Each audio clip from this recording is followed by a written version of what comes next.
más yo me voy a focalizar, como me ha pedido Carmen, en la medicación, sin meteros mucho rollo farmacológico, sino más bien las opciones terapéuticas para que sean conocidos por todos, ¿no? Bueno, vamos a ver, ¿qué es el TDA? El TDA es... ¿Qué es el TDA? El TDA no solamente son cosas malas, sino que es divertido, espontáneo, despreocupado, brillante, altamente creativo y solidario, a veces demasiado solidario, ¿no?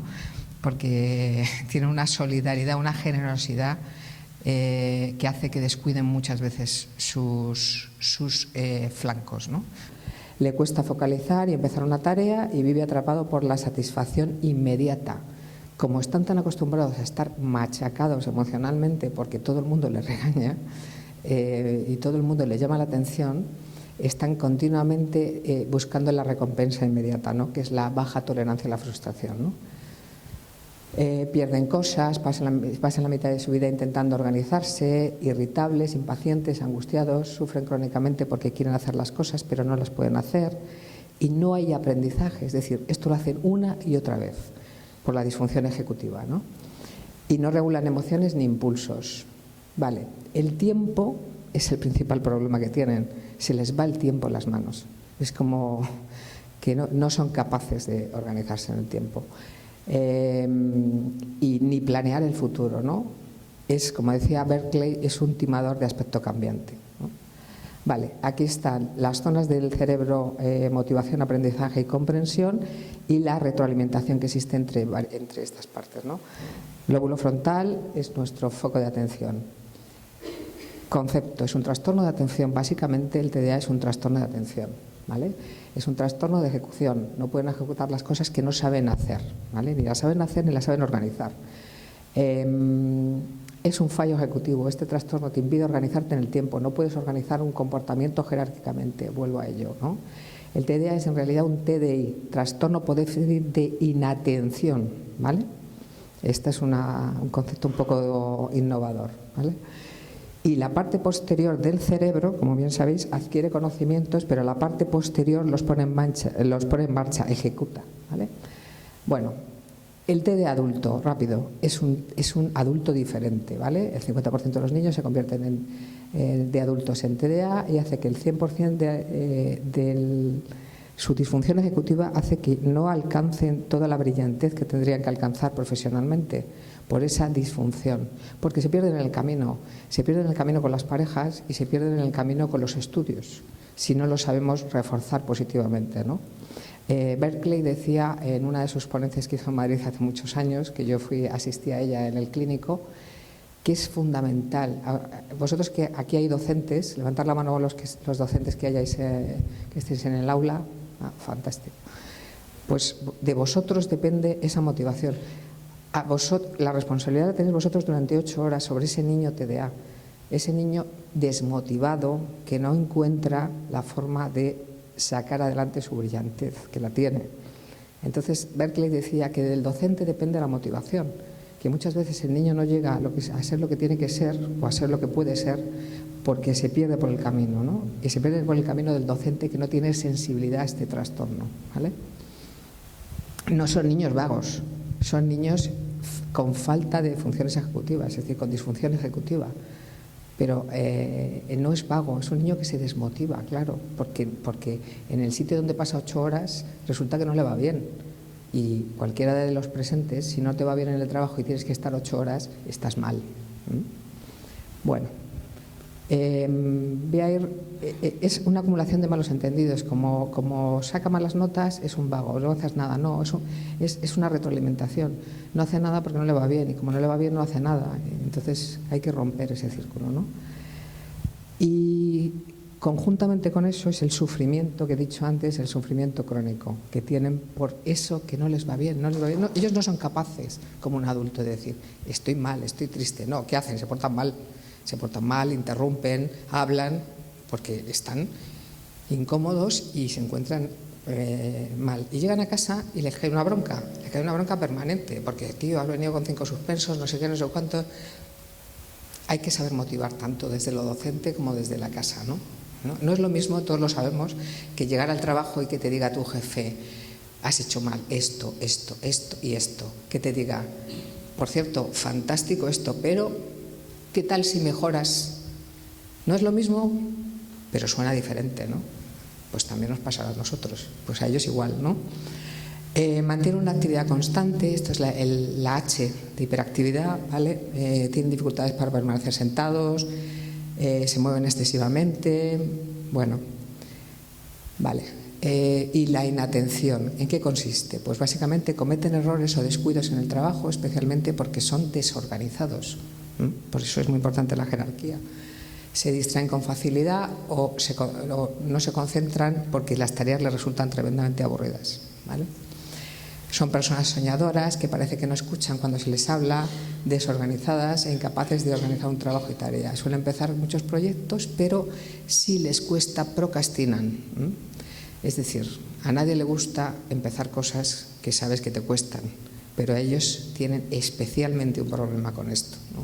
Retrasan hasta que llegan a agotar los tiempos, ¿no? Me acuerdo un abogado hace muchos años que vi que era un TDA espectacular, un tío brillante en los juicios, brillante si llegaba al juicio, porque claro, como procrastinaba la entrega de los tiempos, pues muchas veces es que no llegaba a juicio, los procesos no presentaba las tareas cuando las tenía que presentar. Ahora, como llegara a juicio, lo ganaba, pero claro, tenía que hacerlo. Tienen problemas con el autocontrol y con la regulación del comportamiento, son altamente impulsivos, tienen una maquinita dentro. Bueno, el niño te lo dice muy bien, te dice es que tengo un motorcito que no para, ¿vale? Y el adulto te dice es que tengo una ansiedad brutal, ¿no? Y esa ansiedad hace que no paren, ¿no? Y que sean impulsivos, pum, pum, pum, saltan, ¿no? Vale.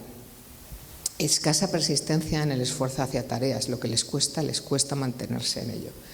Dificultad para la regulación de las emociones, la motivación y la excitación. Cambios bruscos de carácter. Este niño es un bipolar, ¿no? ¿Qué coño va a ser bipolar? Es que está frustrado. Entonces, ¿sabéis? No, es que puede cambiar. Pues sí, se ha cabreado, ha hecho clic y ha pasado a impulsividad, ¿vale? Perdón, por el coño. Inconsistencia mayor de lo normal en la ejecución de las tareas de trabajo, ¿no? O sea, no son capaces de mantenerse porque no son constantes, no tienen esa rutina. Lo que le tenéis que transmitir tanto desde el docente hasta el familiar es esa rutina. La rutina le da estabilidad, ¿vale? Se aburren fácilmente y, claro, se aburren, todo les sale mal y autoestima por los suelos. Voy a ir muy rápido sobre esto. Importante, en el TDA adulto tenemos un paciente que está en tratamiento desde la infancia, un paciente que no ha sido diagnosticado en la infancia y que viene con síntomas. Yo he visto pacientes TDAs adultos que han venido con consumo de sustancias y los TDAs de la cárcel son todos consumidores de sustancias porque se han automedicado. Ellos han probado una sustancia, con la vida han fracasado en el colegio, han acabado en grupos con consumos y han empezado a consumir una sustancia como automedicación, ¿vale? Ellos han descubierto que tomando porros, por ejemplo, están mucho más tranquilos, o tomando cocaína están súper centrados. Y entonces se han hecho, con estas familias que no han tenido la persistencia y la constancia que tenéis vosotros, han acabado delinquiendo, ¿no? Y paciente derivado de CAD, que es eso, el mismo, el consumo. ¿Qué pasa? Es difícil diagnosticar un TDA. Un TDA, en la parte más importante cuando al clínico le llega un TDA, es el diagnóstico, ¿vale? Porque es el gran simulador. El TDA puede ser un cajón desastre, puede ser todo y puede no ser nada, ¿no? Puede venirte con un consumo de sustancias y ¿cómo vas a pensar en un TDA si no lo conoces? Tú piensas que el tío es un adicto. No, debajo de la adicción hay una impulsividad y debajo de la impulsividad hay un TDA. Vale. Los síntomas son inespecíficos y pueden darse en muy diferentes trastornos, lo que digo, es el gran simulador, ¿no? Y el síntoma central del TDA es invisible.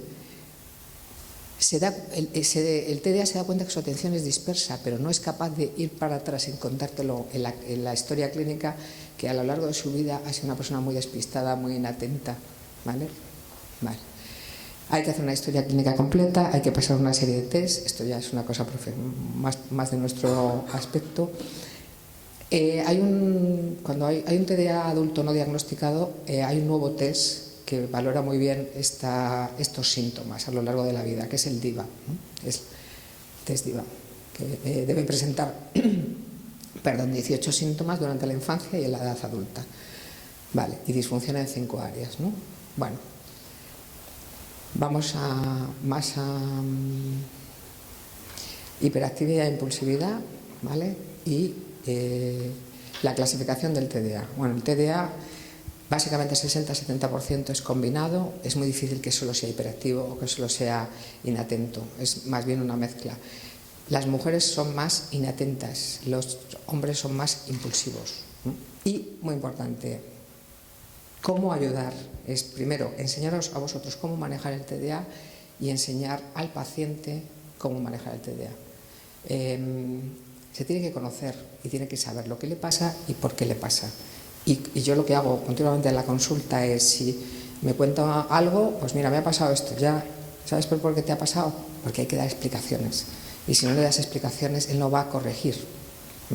Y esto te ha pasado porque eres muy impulsivo y has actuado de esta forma, sin pensar. ¿Entendéis?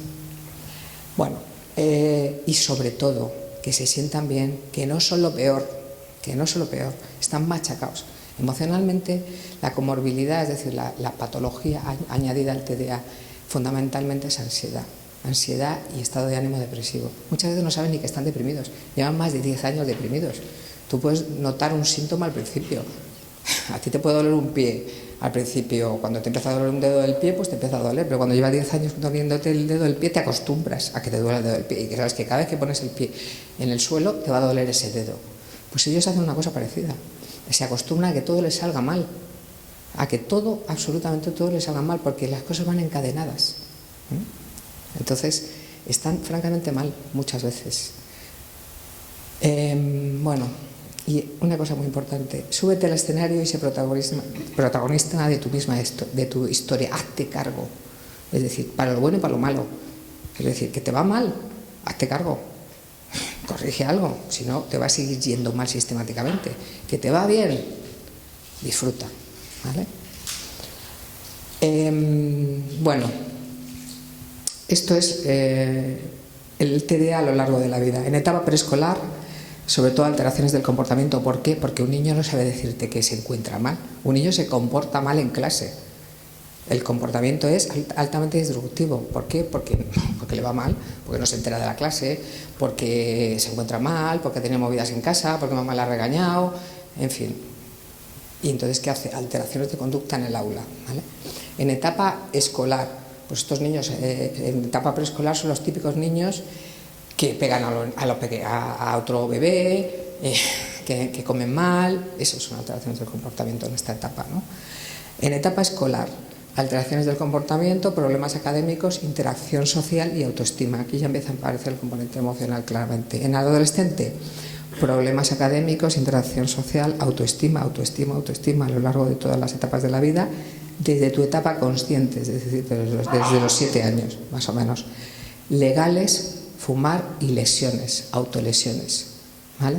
Las autolesiones, muchas veces cuando un adolescente se autolesiona, cuando los adolescentes se cortan, se autolesionan, siempre dicen lo mismo: me encuentro tan mal que quiero sentir algo, y ese corte me hace autoconcienciarme de mi sufrimiento. Fijaros hasta qué punto están absolutamente perdidos en las emociones, ¿no? Con lo cual no es que se quieran suicidar, es que quieren sentir, que es mucho más triste, y el adulto con problemas laborales, de relaciones interpersonales. Aquí ya empiezan los conflictos de pareja. Esa impulsividad y esa inestabilidad, la pareja a veces no la entiende. No entiende por qué hoy me llamas y mañana no me llamas. No entiende por qué me quieres mogollón y pasado mañana se te olvidó llamarme. Porque están continuamente funcionando de forma impulsiva, ¿no? Y muchas veces la pareja, el complemento perfecto de un TDA es una pareja no TDA, porque como se junten dos TDAs, sumamos impulsividades y ya sabéis cómo acaba esto. Hoy me quieres tú, mañana te quiero yo, en fin. Abuso de sustancias y accidentes. Ya sabéis que los accidentes de tráfico son mucho más frecuentes en los adultos, TDAs, mucho más frecuentes. ¿Por qué? Por inatención y por impulsividad, ¿vale? Se cabrean y por el camino en medio. Y fundamental, el coach el coaching en adultos y en adolescentes, que empieza la etapa adulta, fundamental. ¿Por qué? Porque ya no tienen nadie que les haga un seguimiento continuado. La pareja no tiene la función de seguimiento, la pareja tiene la función de quererle y punto, no tiene otra función, no es su coach, ¿vale? Y ya no tienen un jefe que les vaya a estar diciendo, oye, que te sientes bien en la silla, que no te levantes. Oye, que en esta reunión de 2 horas te has levantado 5 veces, no se lo va a decir nadie, pero el jefe va a acabar hasta aquí de él o de ella, ¿entendéis? Esas cosas te las van contando, no, pues mi jefe me ha puesto mala cara en una reunión de 2 horas que hemos tenido porque es que he interrumpido 3 veces, claro. Impulsividad. Y también cómo utilizan sus recursos, cómo manejan las funciones ejecutivas, ¿vale? Perfecto. Bueno, hay que intervenir de diferente forma, tanto en los niños como en los adolescentes, como en el manejo de los padres. Hay que enseñaros cómo manejar la situación y cómo manejar los altos niveles de impulsividad, porque es lo que produce conflicto en la convivencia, básicamente. Y luego, pues, el manejo conductual y el apoyo. Vamos directamente a los tratamientos, que yo creo que soy la única persona que va a tocar el tema de la medicación, y quería ya entrar en el tema de los tratamientos. Cuanto antes mediquemos, mejor, no lo digo yo, lo dicen los americanos y lo dicen todas las guías internacionales. ¿Por qué? Porque corriges mejor las emociones y porque consigues que haya menos daños colaterales, ¿vale? Los estimulantes tenemos el metilfenidato de liberación inmediata, de liberación prolongada con tecnología osmótica, ¿vale? Y la lisdesanfetamina. Estos son los estimulantes. ¿Qué hace el metilfenidato? Mejora la conducta por mejorar la impulsividad. No hace magia. Lo que hace es inhibición del lóbulo frontal y mejora la impulsividad. Mejora el trabajo escolar, mejora la atención, mejora la adaptación social en un 65% de los TDAs. Esto lo dicen todos estos autores. Cuando hago una referencia a algo que digo, pongo todos los autores que hablan de esto. Es el más utilizado y potencia los mecanismos de inhibición conductual, ¿vale?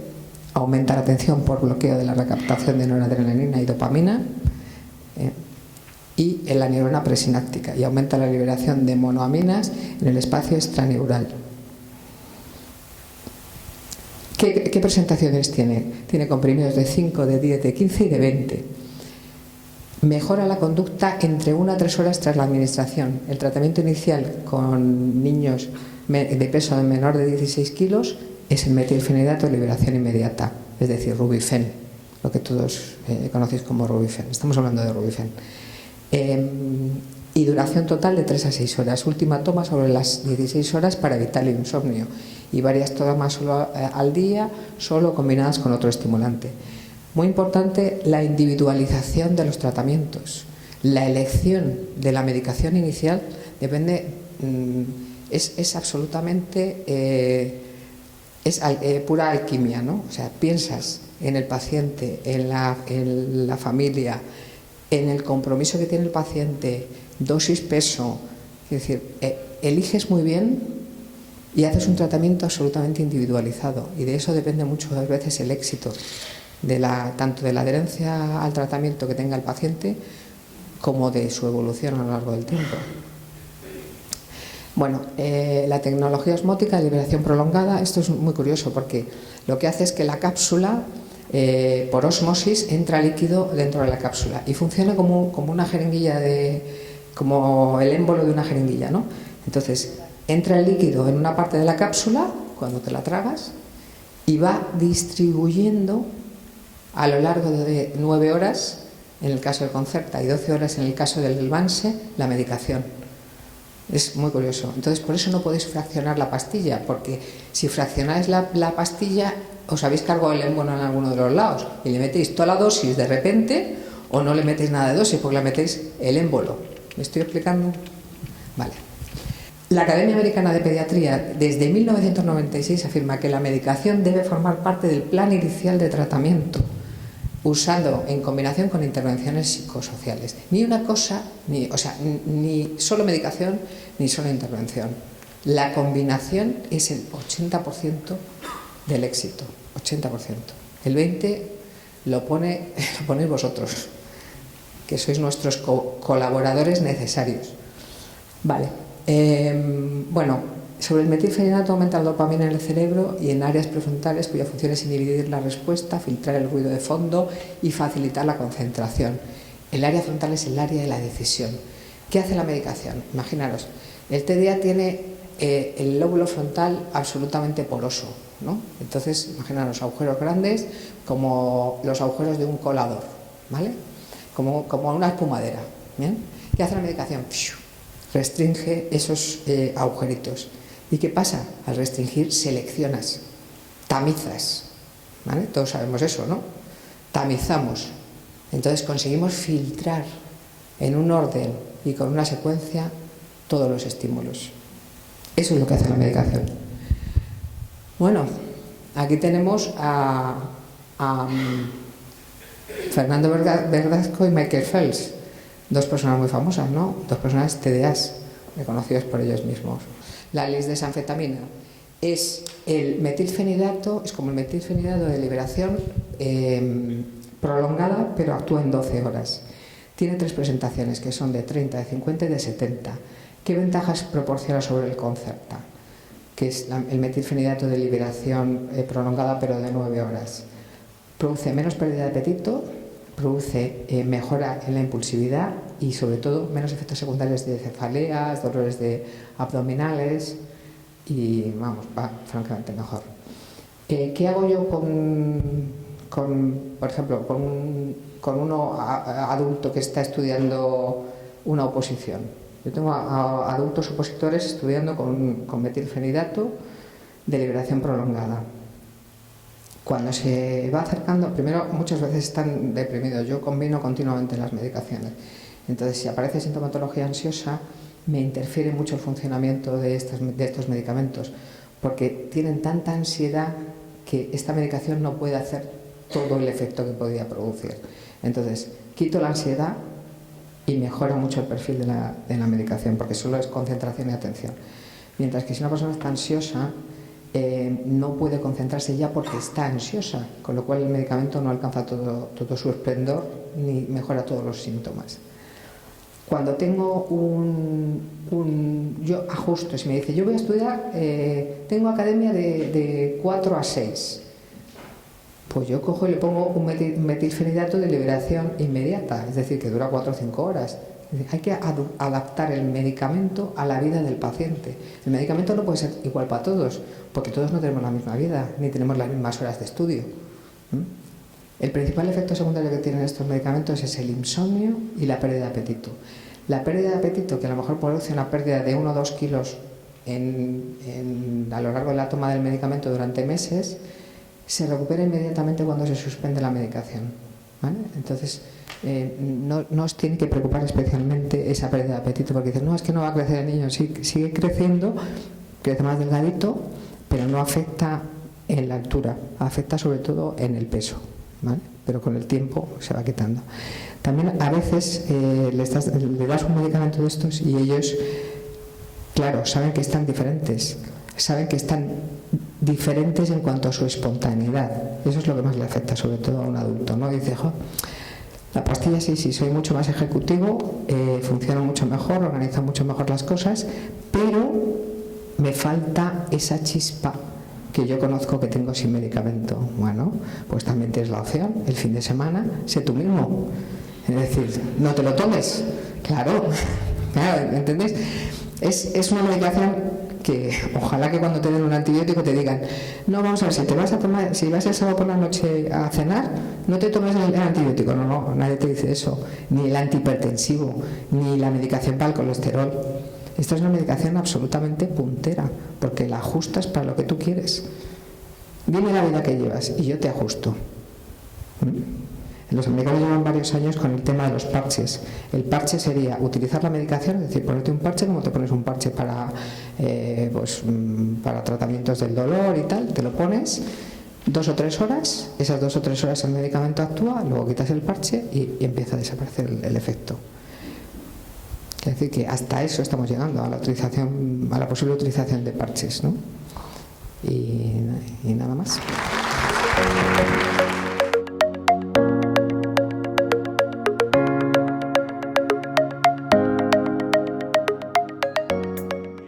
pues yo la verdad es que también estoy muy contento de poder estar aquí compartiendo esta mañana con todos vosotros.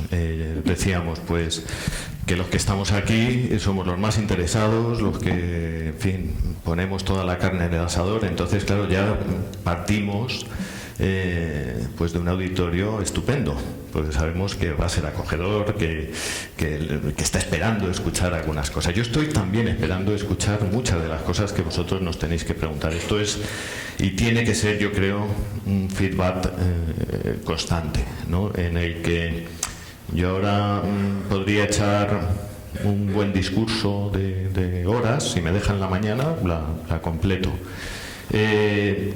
Algo a lo mejor os llevabais y sería una gran suerte, ¿no? Que os llevarais algo, una cosita, pero yo a lo mejor en ese caso no me llevaba nada. Entonces, pues oye, también ya que vengo me quiero llevar algo, quiero encontrar algo en vosotros para después poder aplicar. Y claro, pues aquí todos los perfiles que vamos a ir pasando durante esta mañana, yo creo que tenemos un papel importante, las familias, la asociación, los médicos, los equipos de orientación, los psicólogos, neuropsicólogos, etcétera. Y vamos a distribuirnos un poco de manera que vayáis tomando nota y vayáis haciendo preguntas. Vamos a tener dos momentos, ahora al final de este primer momento de charla, y luego en el debate, mesa redonda que haremos. Veis que inicio aquí con, normalmente en estas reuniones no se suele utilizar el móvil, ¿no? Pero yo en esta sí que quiero que lo utilicéis. Quiero que lo utilicéis porque, como veis, desde hace ya unos cuantos años mantengo una cuenta yo personalmente en Twitter, y esa cuenta que mantengo creo que desde el año 2013, serían 7 entonces, se llama así, Orientación TDAH. Esa es la cuenta que dice ahí en los créditos que es un orientador preocupado por el TDAH. Ese soy yo, el orientador. Con motivo precisamente de esta jornada me he dado a conocer, porque nunca ponía cosas, yo creo que nunca había puesto nada personal, pero bueno, pues ahora entre otras cosas he puesto el cartel. Y lo que he puesto, si entráis, si vais entrando, si tenéis Twitter y podéis entrar, porque ahí vais a encontrar primero el esquemita de lo que vamos a ver esta mañana. Y después, si entráis en el perfil, vais a encontrar también todo el material sobre el que voy a hablar. Claro, ahora vamos a cambiar de clase. Hemos hablado de cuestiones médicas, ahora vamos a hablar de cuestiones educativas y en concreto vamos a hablar de legislación educativa. Toma ya. Que este tema, cuidado, que a ver qué nos dice la legislación. Para ver qué derechos y qué deberes encontramos en nuestra legislación educativa actual de la Comunidad de Madrid en torno a la atención a la diversidad y más en concreto a la atención del alumnado TDAH.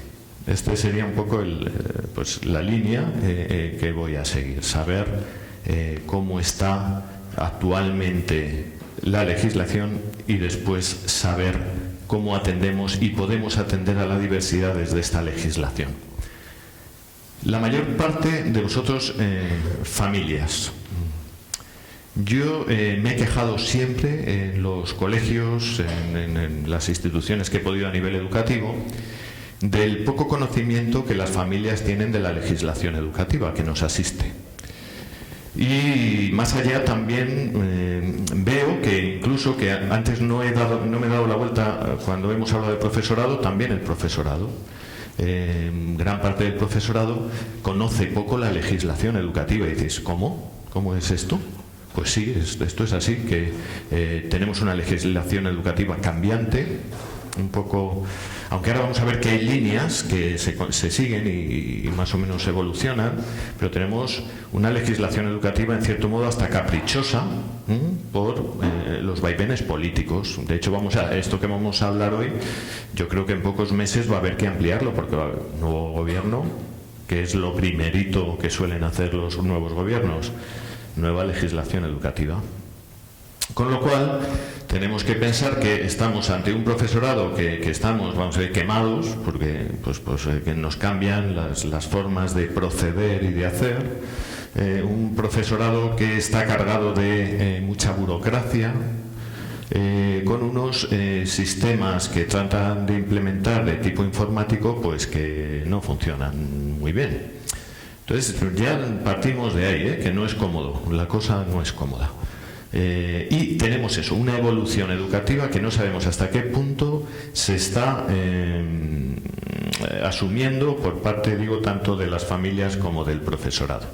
Fijaos, en esta primera fotografía que va a aparecer, bueno, pues ahí tenemos una escuela, podríamos decir, tradicional, ¿verdad?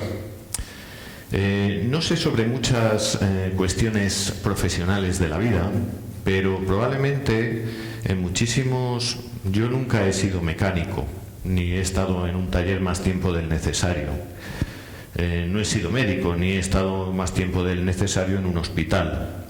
Pero todos hemos estado en la escuela. Y hemos estado muchos días y muchas horas y ha sido una parte importantísima de nuestra vida.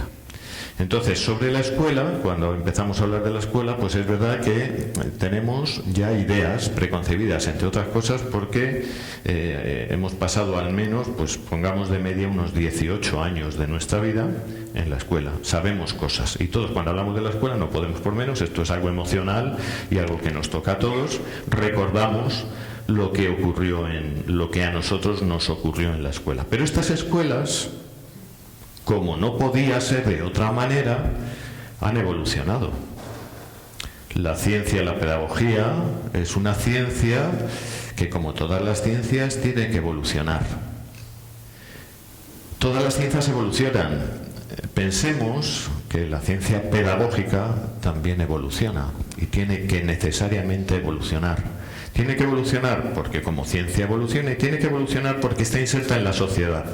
Y la sociedad nos está enviando a la escuela una serie de niños con unas características y a esos niños tenemos que atenderlos. Y no sabemos muy bien muchas veces qué es lo que la sociedad por un lado nos está pidiendo que le demos respuesta a las necesidades que ya tiene. Muchas veces también en los colegios también decimos, es que la sociedad también nos está enviando un perfil de alumnado que no sabemos muy bien si es lo que nosotros tenemos y podemos atender aquí. Por eso, fijaos, esta diapositiva creo que es muy interesante, por eso las leyes, en cierto modo, de manera caprichosa han ido evolucionando, pero también es verdad que si analizamos, estas leyes han ido evolucionando también de manera que la escuela se ha ido adecuando a las necesidades que la sociedad nos pedía, casi siempre, no siempre. Vamos a ver, claro, todo esto hay que pulirlo y todo esto tiene un margen y muchos márgenes de mejora. Pero sí que es verdad que, por no irnos muy atrás, allá por los años 70, la Ley General de Educación, que fue la ley que en España, pues yo creo que a lo mejor algunos de los que estamos aquí hemos sido educados. Yo incluso llegué a impartir clase todavía en esta ley general, la del BUP y CO. Esta era la ley del BUP y CO, que probablemente muchos hemos hecho, ¿no? Bueno, esta ley, si os dais cuenta, lo que hacía era basarse, siempre la última palabra, digamos, es un poco el alma de esa ley, en los contenidos. Entonces era una ley que promulgaba una educación muy repetitiva, muy memorística. Fijaos, si hubiéramos llegado al día de hoy con esa ley memorística, solo y tan basada en lo memorístico, pues no estaríamos adecuados ni a lo que la sociedad nos pide, ni al perfil del alumnado que nos llega a las aulas, ¿no? Y pensando en el alumnado con un trastorno de déficit de atención y otros trastornos, pues desde luego estaríamos, perdidísimos. Empezamos con esa ley en la que los contenidos eran el alma mater de la ley. Y fijaos que para el profesorado era en cierto modo cómoda, porque bueno, yo te enseñaba hasta, vamos a poner cifra redonda, yo te enseño hasta 10, si contestas 8 tienes un notable, si contestas 5 tienes un suficiente. Era muy memorística. ¿Cuáles eran las fuentes de información que había en esta época? Pues la biblioteca. Se suponía que el alumno tenía que salir del colegio, de la escuela, siendo una enciclopedia. Tenía que saber mucho. ¿Se le pedía aplicar? No, se le pedía que conociera conocimientos, conceptos. Esto evoluciona y pasamos a la ley, a la LOCSE, que es un gran cambio en la educación, porque suceden muchas cosas, que se amplía la educación obligatoria y que se incluyen, como veis, 3 cuestiones, que son los conceptos, los procedimientos y las actitudes. De todo lo que antes habíamos visto, de los contenidos, ahora se va a desglosar, va a ser 1/3 del peso en nuestra educación, si empezamos a adaptar la educación a lo que la sociedad nos está demandando, y es que el alumno no solo conozca, sino que también tenga y sepa hacer unos procedimientos y además tenga unas actitudes, valore, por ejemplo, su propia salud, valore la educación vial. Ahí empezamos con una cosa que se llamaba los temas transversales, pero que era la primera vez que se hablaba en educación, y ahí empezó el eterno debate de qué hacía la escuela. Si la escuela enseñaba y educaba o solo enseñaba. Ahí se inicia ese debate. Estamos hablando del 92, 91, 92, ¿no? Esa ley precisamente en el 91 se empieza a implantar en el año 92. Y ahí entre los docentes hubo mucha polémica. Yo ya estaba, yo empecé en esto en el curso 91-92, justamente. Fue mi primer año en el que trabajé en educación. Y viví precisamente esa transición. Entonces la pregunta era, pero nosotros, si lo nuestro era enseñar, transmitir conocimientos, y ahora nos dicen que además también tenemos que educar y transmitir actitudes, tenemos que hacer objetivos observables. Este fue un cambio total y brutal en la educación que en cierto modo dura hasta nuestros días. Este peso dura hasta nuestros días. Pasamos a la LOE, la Ley Orgánica de Educación. Esta era de Zapatero, para que nos suene así un poco, irnos ubicando en el tiempo, que de esto ya, fijaos, hace del 2006. Y aquí ocurre algo que para mí es un dato importantísimo y que tiene que ver, yo lo celebré muchísimo, teniendo en cuenta sobre todo la atención a la diversidad, porque es el momento en el que se incluyen las competencias. Esto es un cambio ya total. Esto, que era un término que venía de Estados Unidos, en el que el alumno, ¿cuántas veces seguramente a vosotros también os han preguntado, a nosotros, a los profes, nos preguntan mucho los alumnos, profe, ¿esto para qué sirve? Claro, pues allí no hacemos más que tienes que estudiar esto y tienes... Entonces las competencias venían un poco a resolver esta duda y esta pregunta que el alumnado tiene. A mí la definición que más me gusta de competencia es la de decir, la competencia es el conocimiento en acción. El alumno conoce, aprende y esto lo tiene que aplicar. Un alumno tiene que ser competente lingüísticamente. ¿Eso quiere decir que sepa mucha lengua? Sí, pero además quiere decir que tiene que saber intervenir, respetar opiniones, respetar turnos de palabra, utilizar buen uso del lenguaje. Tiene que tener una buena conciencia y una buena competencia social y cívica. Tiene que tener una buena competencia cultural y artística, que no quiere decir que dibuje muy bien, quiere decir que conozca, por ejemplo, toda la vida cultural que hay en su localidad, que sepa, por ejemplo, el transmitir, interpretar una obra. Todas estas competencias básicas que empezaron entonces con la LOE fueron otro nuevo cambio y otra nueva adaptación a lo que la sociedad pedía al mundo educativo, lo que nos pedía el mundo educativo. Y yo ella cogí, vamos, rápidamente, dije, esta es la clave para nuestros alumnos a los que atendemos de una manera especial. ¿Por qué? Porque me dejan que me olvide un poquito de los conocimientos de la memoria y lo que hacen es que a través de esos conocimientos yo pueda enseñar al alumno a aplicar lo que le estoy enseñando. Va a ser capaz de poder aplicar todos los conocimientos que le transmitimos en el aula. Y os fijáis que ahí lo que teníamos, sobre todo a lo que se nos decía, era que teníamos que seleccionar muy bien las tareas que iban a tener que desarrollar los alumnos, para que no se trataba de que respondieran ya a una pregunta solo de contenidos, sino que también supieran aplicar aquellos contenidos que les enseñábamos. Y terminamos en la ley actual. La ley actual sigue manteniendo las competencias, que son competencias clave, que son 7 competencias clave. En una de las entradas del Twitter veréis que están todas las competencias ahí desarrolladas. Se habla de las 7 competencias clave.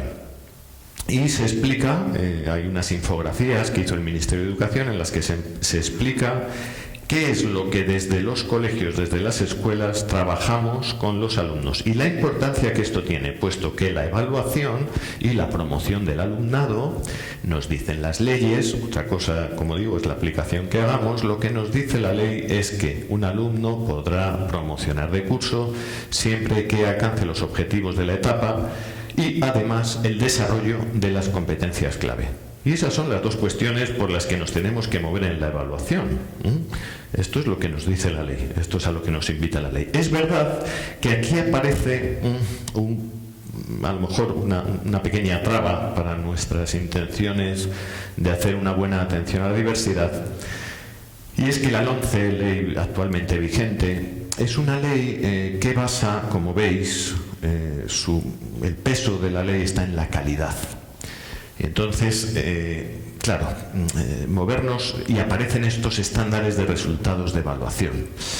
Entonces estamos poniendo esto que a veces la educación hacemos que se convierta en una carrera de obstáculos, ¿verdad? Lo sabemos como docentes y lo sabemos como familias.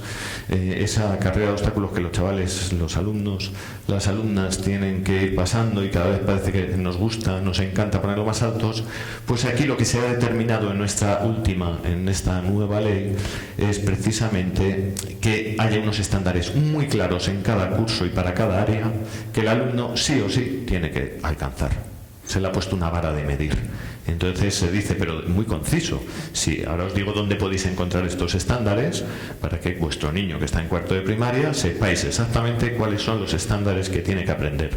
Muy importante esto, por algo que diré después de las adaptaciones curriculares individuales, que cuando hable de ellas, recordad lo de los estándares. Pues ya decía que entonces estos estándares de resultados de evaluación a veces hacen que esa valla que el alumno tiene que saltar se le haga pues un muro que sea imposible de saltar, ¿no? En su caso. De manera tan concreta como que el niño tiene que saber contar hasta 100 y al curso siguiente el alumno tiene que saber contar hasta 1000 y en la siguiente tiene que saberse todas las comunidades autónomas por área, ¿no? Quiero decir, de manera tan concisa y tan concreta como esto. Bien, este es un poco, como veis, el recorrido. ¿Dónde estamos ahora? Bueno, pues estamos entonces en un momento en el que veis que ya cada menos tiempo vamos cambiando de ley, que previsiblemente en el 2020 o 2021 vamos a tener que añadir una columna para decir va a haber una nueva ley educativa. Pero si os dais cuenta, sí que estamos haciendo una adaptación a lo que, como decía, la sociedad nos está demandando, y sí que se están poniendo esos ingredientes, digamos, que ayudan. Yo creo que nos están dando instrumentos y armas para que podamos atender de una manera más lógica, más cercana, más realista al alumnado que tiene alguna necesidad específica de apoyo. ¿Cuál es el currículo que manejamos en educación? Cuando un profesor, una profesora, una materia está desarrollando esa materia, tiene en cuenta todos estos aspectos. No nos dejemos llevar por aquello de es que el examen lo hizo bien y entonces conocía. Volvemos a la ley del 70, volvemos a la memoria. Si estamos solo hablando de lo que el niño sabía y si hizo bien o no hizo bien el examen, estamos en una ley bastante anticuada, y hemos visto que ha habido una evolución en la que el sistema educativo ha intentado adaptarse a lo que la sociedad, decíamos, nos pedía, como para que estemos otra vez de nuevo discutiendo si el niño sabía los ríos o no sabía, o las capitales de Europa o no las sabía. Eso en nuestro sistema educativo pasa por ser casi una anécdota en este momento. Esto es así porque nuestro currículo, es decir, en lo que se basa la estructura que tiene nuestro sistema educativo, tiene estos elementos, tiene unos objetivos. Tiene unos objetivos que ahora son unos objetivos para toda la etapa de primaria, toda la etapa de secundaria y toda la etapa de bachillerato. Porque muchas veces hablamos, los objetivos del área. No hay objetivos de área, hay unos objetivos de etapa. Todas las áreas contribuyen a que el alumno consiga los objetivos de la etapa. ¿Bien? Hubo en otros sistemas anteriores de los que hemos visto, sí había objetivos de cada área, porque se primaba a cada área, pero ahora cada vez la interdependencia, interdisciplinariedad de las diversas materias es algo que se tiene mucho más en cuenta, la capacidad de relación, no que sepa solo sociales o Social Science, ahora que se llama, en tantos colegios, o las matemáticas, o la educación física, o art, bueno, pues todo esto, ¿no? Se trata de darle una visión más interdisciplinar. Por lo tanto, los objetivos son de la etapa. Vuelvo a subrayar las competencias clave. Las competencias son propiedad de los alumnos. Las áreas lo que hacen es contribuir a que el alumno adquiera esas competencias clave. Por lo tanto, fijaos, si esa interdisciplinariedad de la que hablaba ya se deja ver en los objetivos generales, cuánto no más se dejará ver en las competencias clave que convierten al alumno en el protagonista.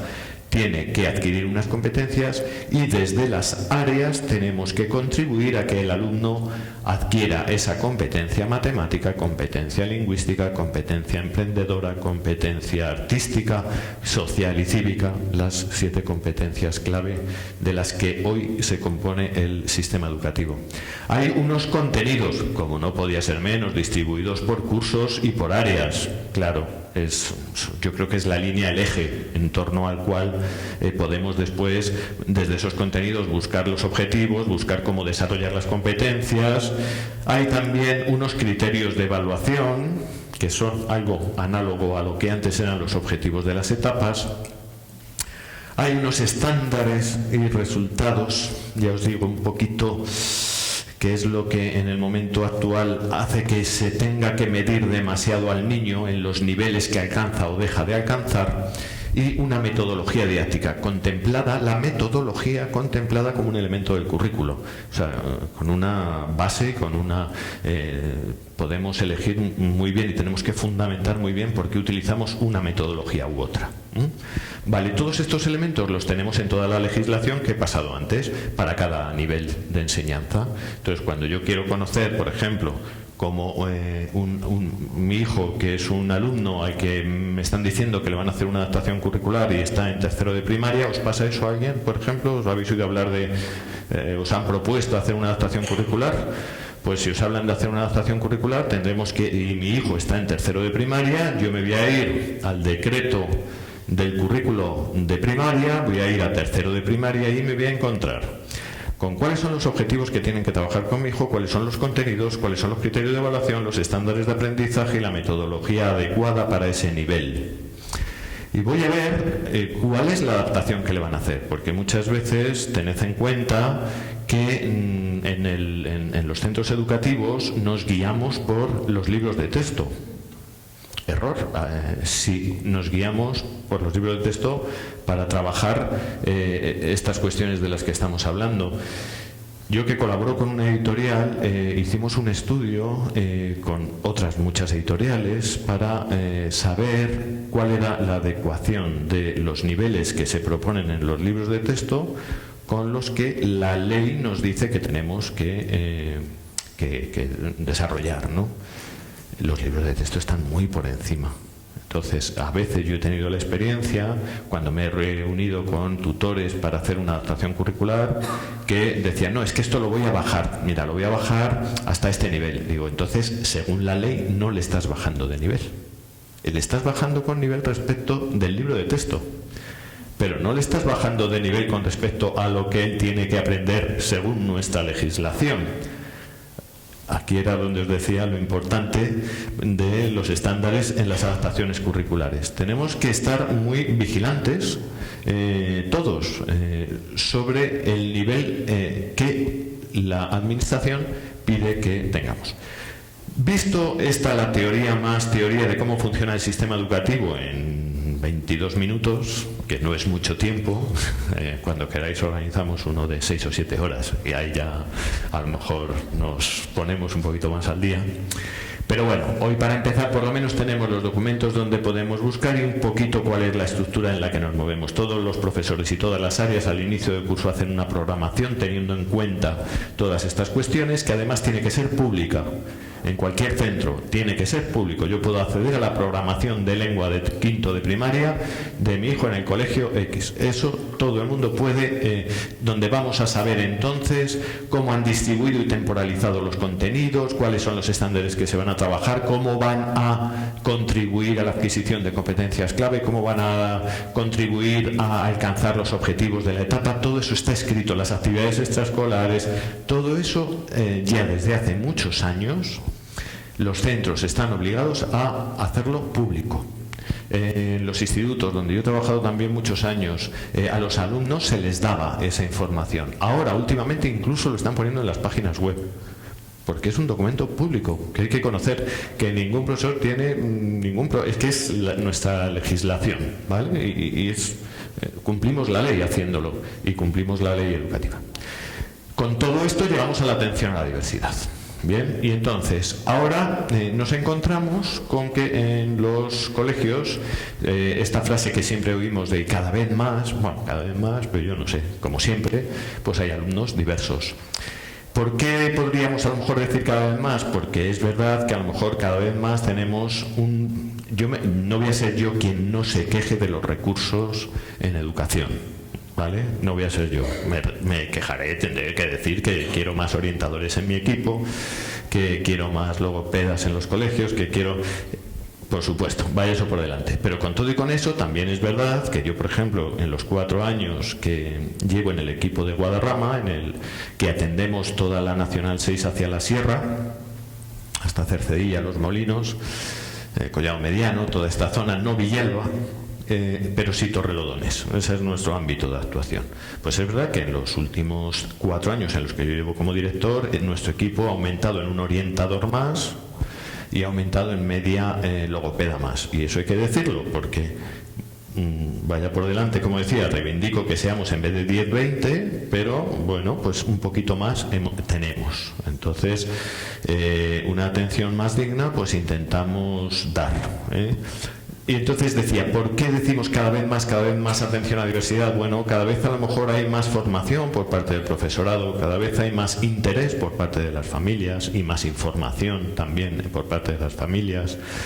Poquito a poco, quizá cada vez somos más también los profesionales que estamos dedicados a la orientación, quizá la sensibilidad también social es mayor, por lo tanto, no es que cada vez más, es que cada vez tenemos posibilidades de atender mejor. Y yo me quedaría con eso, con todas las lagunas que cometemos, que vosotros conocéis muy bien y que a lo mejor yo también las conozco muy bien. Y lo sé, estoy dentro y sé dónde hay errores que hay que corregir. Pues bien, cuando llegamos a la atención a la diversidad, nuestra legislación nos dice lo siguiente. Tenemos todo el alumnado susceptible de recibir alguna atención, es un alumnado que lo vamos a llamar genéricamente como el alumnado con necesidad específica de apoyo educativo. Eso es lo que genérica. Y ahí entran una serie de alumnos, que son, en primer lugar, el alumnado con necesidades educativas especiales. Estos son los únicos alumnos a los que podemos hacer, por ejemplo, como medida, dentro de todas las que tomamos con todos estos reciben medidas de atención a la diversidad, pero no son iguales las medidas que reciben.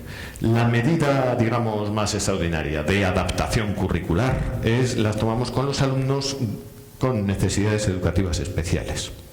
Y la atención más particular que se recibe por parte de estos alumnos es si tiene esta consideración de ser un alumno con necesidades educativas especiales. Y esto es lo que la Administración reconoce.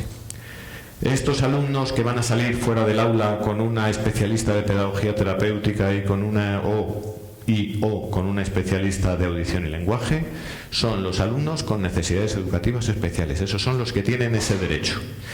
¿Quiere decir que el resto no salga? No, sí va a salir, pero con esta palabra que utiliza depende mucho del buenismo y de las posibilidades que el colegio, que el centro tenga. Si vamos a analizar la ley, a lo que tenemos derecho, si el alumnado no tiene, vamos a decir la categoría, no está en el rango de necesidades educativas especiales, tiene derecho a muchas medidas, pero no, por ejemplo, a la atención en pequeños grupos con especialista de pedagogía terapéutica y especialista de audición y lenguaje. Que probablemente, pero mi hijo no es de necesidades y lo tiene. Sí, puede ser. Depende de cómo el centro lo organice. Nuestra política, ya hablo particularmente como equipo de orientación educativa de Guadarrama, es que no solo los niños de necesidades educativas reciban apoyo individualizado. Pero es verdad también que nos encontramos en centros que por ratio ya de alumnos con estos especialistas nos es muy difícil y la atención es pequeña, pero nuestra intención es que sí, legalmente no tendrían por qué. Un alumno es alumno con necesidad específica de apoyo educativo si tiene dificultades específicas de aprendizaje. Esas dificultades específicas de aprendizaje tienen que estar determinadas por una evaluación psicopedagógica que realizamos los equipos de orientación educativa y psicopedagógica. Aunque es verdad que en este caso nos viene muy bien también cuando viene una evaluación de un sistema externo. Perfecto, un colegiado, una persona colegiada que firma una evaluación de este estilo, de este tipo, genial. Ya solo por eso va a tener derecho, solo porque traiga ese informe, ya tiene derecho a medidas también, que ahora veremos. Vamos bien. También, fijaos, lo que la ley incluye es que le dedica alumnado con necesidad específica de apoyo educativo el alumnado TDAH. Tiene su apartado el alumnado TDAH, pero eso, fijaos, esto sí que es un logro y una lucha que ha dado su fruto positivo, y es que ahora el alumnado TDAH está en esta consideración. Hace 15 años, hace 20 años, no, teníamos que estar todavía oyendo cosas como, si es que son lo que decía antes la doctora, ¿no? Es que se portan mal, este niño es inquieto, es que la familia, es que no le ponen límites, y entonces mira cómo está. Esto lo hemos oído muchísimo, vosotros también, me temo. Entonces, ahora ya son alumnos, con lo cual ya podemos tomar medidas. Ahora vemos qué medidas podemos tomar. Alumnado con alta capacidad intelectual, también muy de moda. Aquí no voy a hablar mucho de esto, digo muy de moda porque estamos en un momento en el que todo el mundo parece que persigue estas altas capacidades. Nosotros, de hecho, en la Comunidad de Madrid somos los únicos organismos que podemos determinar las altas capacidades, los equipos de orientación educativa y psicopedagógica. Lo digo esto también para que no os engañen y os cobren muchísimo dinero diciéndoos que os van a dar un informe en el que dicen que tu hijo es de altas capacidades, porque no sirve para nada. Y es bueno que lo sepáis, porque me encuentro a muchas familias que vienen con un informe, mira, es que me ha firmado este sitio que soy de altas capacidades. Bueno, pues muy bien, hasta que no le veamos nosotros, y ahí tenemos y estamos obligados a hacer un filtro, porque sabemos de sitios que nos voy a decir, pero que por 600 euros vuestro hijo es de altas capacidades. Los hay, están denunciados por la Consejería de Educación, porque además ponen sello de la Consejería de Educación, lo que es más cruel todavía, pero no sirven. Hay otro también en Madrid que pone el sello del Ministerio de Educación, entonces te da un informe. Y ahora, últimamente he recibido uno que me traen de Cataluña, que lo hace una clínica en Cataluña, y entonces viene con un papel, como con una pegatina de estas, como el papel este que se ve con brillos, bueno, un visado, una cosa, y entonces nada, pues viene y no sirve.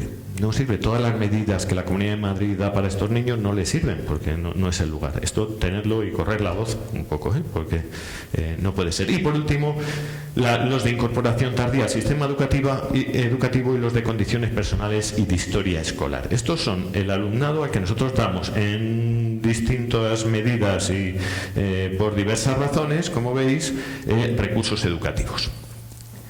Para empezar, conoceréis todos, y si no lo conocéis, está en Twitter el documento, y aquí os lo cito. Un alumno que trae un informe clínico en el que tiene un diagnóstico de trastorno de déficit de atención ya tiene derecho, nada más traerlo físicamente, a que se le apliquen unas medidas de evaluación. Entonces, en ese caso, lo suelen recibir los tutores, se lo dejáis al tutor, a la tutora, el tutor y la tutora, o la tutora rápidamente lo llevan a jefatura de estudios, que nos informa a los orientadores, y ya ponemos en práctica. Probablemente ese niño que trae ese informe, ya en el colegio habíamos visto cosas, y ya se estarán tomando medidas con él, las llamadas medidas ordinarias. Ya se estarán tomando con él medidas ordinarias, pero además, a partir de ahora, en ese seguimiento que vamos a tener, ya se le van a empezar a aplicar las medidas de evaluación, que pueden consistir en darle más tiempo en el examen, en que el examen lo haga solo, en que se le plantee un examen, por ejemplo, una pregunta por hoja, en que se le subrayen algunos términos, en que lo hagan con una profesora. Y yo he hecho exámenes a niños TDAH y la profesora me daba permiso para que yo le explicara, hasta que él no entendiera la pregunta, no le dejara escribir. Se puede, es su derecho. porque está reconocido por la ley y nosotros luego lo dejamos escrito en su expediente. Este niño ha tenido estas medidas de evaluación. Perfecto. Entonces, vale, es una medida estupenda a la que ellos tienen derecho. Además, nosotros en nuestro equipo lo que hacemos es que hacemos un documento de medidas. Tenemos 3 folios de medidas ordinarias y se lo damos al profesorado y le decimos: vete poniendo las que tú creas. Control exhaustivo de la agenda, venga, la ponemos. Le voy a sentar en la primera fila, típico, pero hasta 3 folios de cosas que se pueden hacer. Le voy a poner un alumno mentor o un grupo de alumnos mentores, o a veces él va a ser mentor de otro alumno. Muy interesante. Una vez a la semana va a ser el encargado de repartir los papeles. Todas las medidas ya se empiezan a tomar y a hacer un seguimiento de esas medidas. Y de momento ahí estamos. El niño tiene derecho a eso por traer. ¿Qué puede ocurrir? Que el niño veamos que educativo, pues nosotros al final estamos para dar recursos educativos, que veamos que esos recursos educativos que hasta ahora le estamos dando, que son las medidas de evaluación y que son todas las medidas ordinarias, los 3 folios de medidas ordinarias, empiecen a no tener resultado y que educativamente empiece a fallar.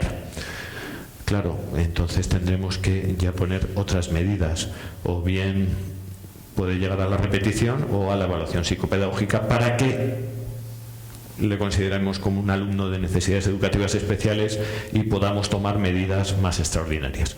La última ley que os dejo, que os iba a presentar, que es esta, la orden, también va en los enlaces de Twitter y con esto termino. Todas las medidas que nosotros podemos tomar con estos niños están reflejadas también en la orden 1493, que regula la evaluación y la promoción de los alumnos con necesidad específica de apoyo educativo. Aquí se habla de esos 6 perfiles que hemos enumerado antes. ¿Cuáles son estas medidas? Pues identificar sus necesidades, tomar medidas ordinarias, informar a la familia, tomar medidas, si esas no son suficientes, excepcionales como la repetición o extraordinarias como la evaluación psicopedagógica, pudiendo llegar a una adaptación curricular. Y consultaréis que os va a llegar, yo paso a esta. Y ya la medida extraordinaria, la última, que es la de la atención más personalizada, o bien con especialista de pedagogía terapéutica o de audición y lenguaje, en la que decíamos, bueno, se atenderá a los niños en pequeños grupos de al menos 3 alumnos y con esas características, sobre todo en el área de lengua y matemáticas. Bueno, pues ahí tenéis mucha información en esa sesión. Yo creo que, espero al menos que haber hecho el mapa de cómo funciona un poco el sistema, para que podamos buscar entonces pues, y defender nuestros derechos y complementarnos con los profesionales que estamos en los colegios esperándoos a que vengáis a decirnos, a compartir pues también vuestras impresiones, vuestras necesidades, y que podamos hablar en la medida de lo posible con el lenguaje más cercano posible y conociendo un poco la situación.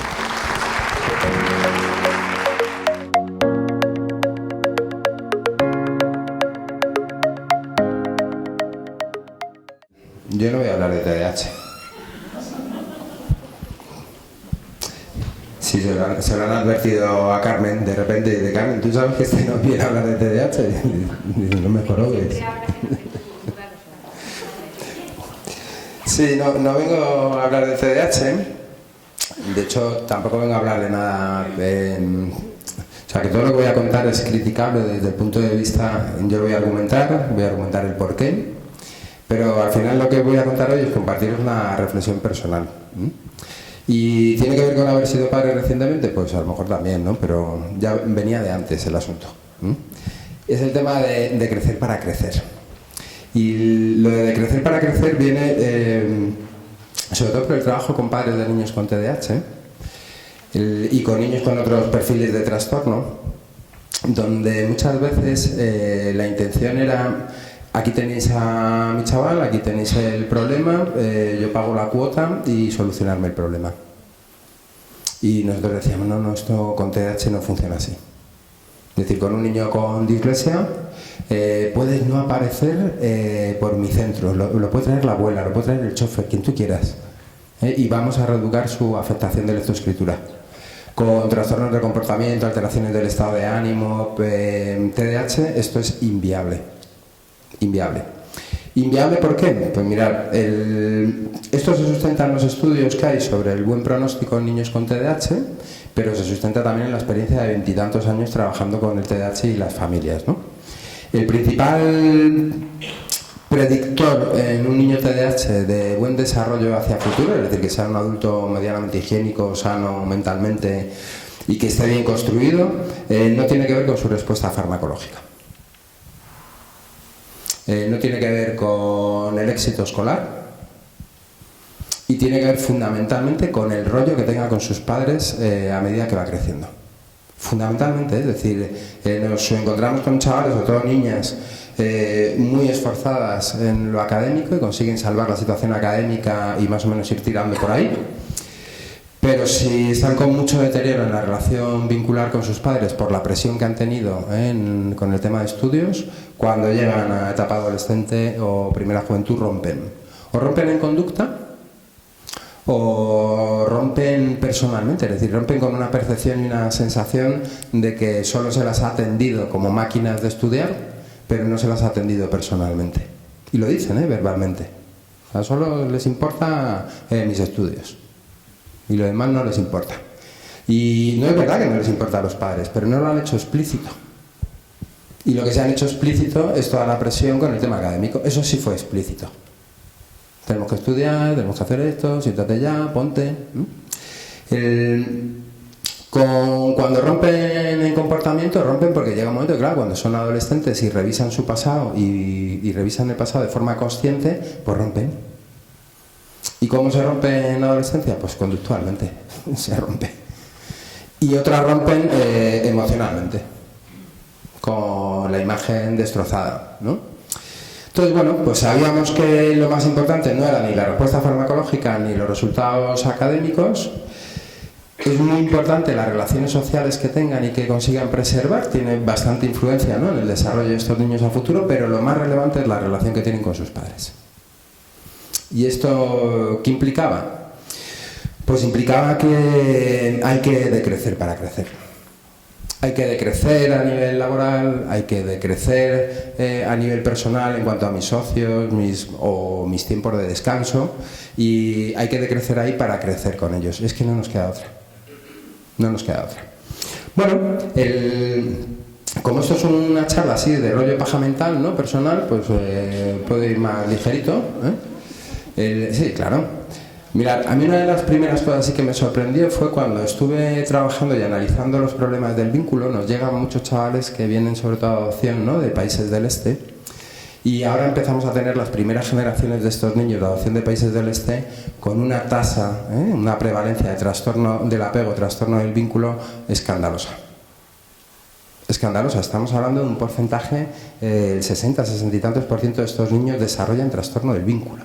¿Sabéis lo que es un trastorno del vínculo, del apego? De vínculo, del apego. Bueno, mirad, después de la Segunda Guerra Mundial, los orfanatos, sobre todo en Estados Unidos y en Inglaterra, la tasa de mortalidad de los niños que había en los orfanatos era muy superior a la tasa de mortalidad infantil normativa, de los niños que no estaban en orfanatos, ¿no?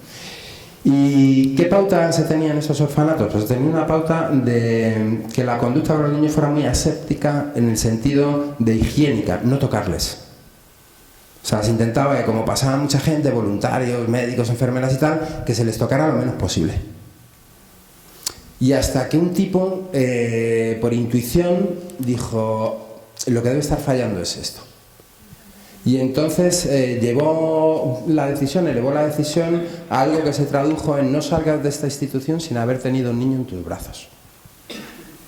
Y bueno, y esta decisión que él tomó, de repente llevó la tasa de mortalidad de los niños a la tasa que esperábamos, la normativa. Bueno, las teorías sobre el apego y el vínculo en aquella época eran dos teorías. Una del señor Skinner, que Skinner era una mala bestia. ¿Conocéis la naranja mecánica? Bueno, Skinner es el de los calambrazos. Sí, bueno, Skinner es un tío muy brillante que llega un momento que consigue demostrar cómo modificar la conducta en la gente, lo que llamábamos conductas clásicas, y consigue que haya unos comportamientos contra natura, esas conductas clásicas. Y lo hace con un experimentito de ratas y palomas, encierra la comida en una cajita, el animal aprende a dar una palanquita, baja la comida, cuando ya ha aprendido le suelta en el laberinto y a veces cuando daban a la palanca se llevaban un calambrazo, otras veces pues no se llevaban calambrazo y otras veces pues conseguían la comida. Y bueno, y con este experimento pues consiguió demostrar cómo se podía modificar la conducta natural de los animales. No voy a hablar de Skinner, pero Skinner era muy cañero. Y este tío tenía una base de su teoría sobre el apego que estaba relacionada con el hecho de amamantar. Sí, él basaba que el inicio del apego, del vínculo de los niños a nivel afectivo, a nivel emocional, tenía que ver con el hecho de amamantar. Y luego, por otra línea totalmente distinta a la de Skinner, Freud. Y entonces Freud pues tenía la misma teoría del vínculo y del apego. O sea, ellos pensaban que el vínculo inicial de los bebés y la construcción en el cerebro de las relaciones vinculares de apego afectivas se construían a partir del hecho de amamantar. Bueno, pues se descubre que no es así. Y se descubre gracias a este otro fenómeno, ¿no?, que os decía de los orfanatos. Y entonces se produce el experimento más salvaje que se conoce, que hoy está prohibido, de hecho, este experimento. Se hace con unos bonomos, que son unos monitos chiquititos, unos monitos que son muy inteligentes, se les depriva de su madre, se les separa de la madre y se construye una jaula de metal. Se construye una mamá de metal, una simulación de mamá de metal, y a otros se les construye una simulación de metal, pero se recubre este metal con un acolchado que tenía una temperatura parecida al cuerpo y era como más amable el tema. A la mamá de alambre se la ponía el expendedor de alimento y a la mamá acolchada no se le ponía el expendedor de alimento. A priori se pensaba que como la cuestión era la teta y el amamantar y el cubrir la necesidad alimenticia, ¿no? Pues resulta que cuando estos monitos tenían situaciones de estrés o pasaban miedos o se sentían solos o incertidumbre, en quien se refugiaban era en la mamá acolchada. Y aquellos monos que no tuvieron la oportunidad de estar con la mamá acolchada, primero tenían una esperanza de vida cortísima, desarrollaban cantidad de enfermedades como los niños de los orfanatos y se volvían psicópatas. Se producía una alteración de toda la construcción de su sistema vincular emocional. Psicópatas, monos psicópatas. Sin capacidad de empatizar, aislados, sin relacionarse, sin construir relaciones. Mientras que aquellos monos que se les deprivaba más de la alimentación, pero se atendía más a lo emocional, es decir, que cuando el monito tenía miedo o tenía necesidades, podía ir a refugiarse a algo que él entendía, que le atendía emocionalmente mejor, estos monitos tenían un desarrollo más normativo. Luego tenían relaciones sociales normativas, eran afectivos, no desarrollaban especialmente enfermedades, tenían una esperanza de vida normal respecto a otros monos. ¿Y qué se demuestra con esto? Pues que no era la teta. Lo que se demuestra con esto es que el inicio del proceso de apego tiene que ver con el contacto físico. Con la atención del contacto físico. Hablar con los niños, tocarles, acariciarles. El contacto físico es la clave. Por eso estos niños que vienen de procesos de adopción, que han estado en situación institucionalizada, con muy poco contacto físico, atendidos, dándoles de comer, limpiándolos y tal, pero muy poco contacto físico. De hecho, cuando hacen demandas emocionales por miedo, por lo que sea, no reciben esa atención y llama la atención porque incluso dejan de llorar. Porque se llora para comunicarte y para demandar la atención afectiva, pero si no hay respuesta, pues el cerebro entiende que ese mecanismo de comunicación no es eficaz y dejan de llorar. Y estos niños presentan una alteración del vínculo, del apego. Toda la estructura del sistema cerebral, que llamamos sistema límbico, donde se construyen los pilares de la Tierra desde el punto de vista neurofuncional para las emociones, se construyen de los 0 años del momento del nacimiento. De hecho, ya hay estudios que dicen que los últimos meses de gestación, hasta los 3-4 primeros años de vida. Así que ya hay que empezar a decrecer para crecer. Porque en esa fase es muy importante el tener esta dedicación a los críos, ¿no? Y bueno, una bajada de maternidad de 4 meses. Y bueno, pues está bien, ¿no? 4 meses pues cubre los 4 meses iniciales del contacto vincular, está muy bien. Ten cuidado de no entrar en una depresión postparto y que no te apetezca ni tocarle, porque te la estás jugando. Y luego hay que ir a trabajar, no pasa nada, no estamos locos, hay que ir a trabajar. Pero tenemos que ser muy cuidadosos con el tiempo que dedicamos a los chavales, el tiempo presente que se dedica a los chavales. Bueno, pues esto, fijaos, solo de inicio. Luego viene una etapa que se llama la huella invisible. ¿Por qué se llama la huella invisible? ¿Tenéis recuerdos de los 0 a los 3 años? No, el que crea tener algún recuerdo de los 0 a los 3 años es porque se lo han contado muchas veces. Es decir, porque pasados los 3 años, ese evento de aquella etapa te lo han contado. O tú lo has visto, te lo han contado. Y si alguien tiene un recuerdo suyo, personal, de la etapa de los 0 a los 3 años, es porque hubo un evento emocional que te cagas. Normalmente en negativo. Porque mirad, lo que sabemos es que no hay memoria a largo plazo. En esa etapa no quedan fijada la memoria. ¿Y por qué no queda fijada la memoria? ¿Esto no lo habéis pensado? Bueno, pues no queda fijada la memoria porque es un momento donde el cerebro está como un folio en blanco y entonces tiene que testear el mundo. Y entonces las cosas, los niños pequeños nacen aprendidos. Tienen que aprender a hablar, tienen que aprender a moverse, la motricidad fina, la gruesa, luego la marcha, luego el lenguaje, ¿verdad? Y entonces lo que pasa es que hay un montón de neuronas que están ahí testeando, probando. Y entonces algunos de estos sistemas que se han probado son eficaces, con lo cual persisten, como el del habla, por ejemplo. Pero otros muchos sistemas no son eficaces, han testeado cosas pero no son eficaces, no se repite, y entonces se produce la muerte neural. Se llama poda. Y es que aquellas cadenas de neuronas que se han conectado en un momento dado para testear una... Por ejemplo, cuando aprendís a abrocharos los cordones, ¿lo hacéis de forma eficaz al principio? ¿O estáis torpones? Estáis muy torpones, ¿verdad? Y entonces, ¿qué es lo que está haciendo el cerebro? Está demandando recursos que tenemos para aprender a abrocharse los cordones. ¿Los primeros recursos que demandamos son los más eficaces? Pues no. Y a medida que voy testeando, al final acabo consiguiendo demandar el recurso que sí es eficaz. Y acabo entrenándolo, ¿verdad? Y haciendo lo que sea más eficaz. Todas las otras conexiones que se habían generado, de los otros recursos que estaban por testeo pero no fueron eficaces, se dejan de utilizar. Y si se dejan de utilizar, ¿qué es lo que pasa en el cerebro? Pues que el cerebro entiende que esa información o esa destreza adquirida por esas neuronas no es necesaria, no es útil, se poda y se muere. Por eso el recuerdo de los 0-3 primeros años, pues es que se han muerto casi todas esas neuronas. ¿Lo entendéis? Sin embargo, si hay un acontecimiento emocional muy potente, lo que llama además un marcador somático potente, esta sí va a quedar. Porque el cerebro se mueve por 3 impulsos. Igual que las neuronas tienen lo que llamamos el impulso de acción, que aparece un estímulo y eso provoca que las neuronas se active, lance una señal y empieza a comunicarse, el cerebro como tal, como órgano general, tiene 3 grandes impulsos de acción. ¿Sabéis cuáles son los impulsos de acción del cerebro? Sí, lo sabéis, no sabéis que lo sabéis, no tenéis conciencia de que lo sabéis, pero lo sabéis. ¿Sabéis por qué? Porque tenéis un cerebro. La supervivencia. Bien, tiene que ver con eso, es la necesidad. Uno de los impulsos de acción que moviliza el cerebro es la necesidad. El miedo. Bueno, el miedo está dentro del cuadro de las necesidades. La curiosidad. Es el otro impulso de acción que tiene el cerebro del Homo sapiens sapiens. Nos moviliza las necesidades, nos movilizan las curiosidades. Y lo que más nos moviliza por encima de la propia necesidad, es decir, por esto hacemos cosas incluso en contra de nuestra propia supervivencia. El placer. El placer. Y el cerebro se mueve por el placer, por la necesidad y por la curiosidad. Yo esto siempre vacilo a los maestros, que soy que hay muchos, ¿no? Cuando les digo, ¿qué tal la curiosidad en las aulas?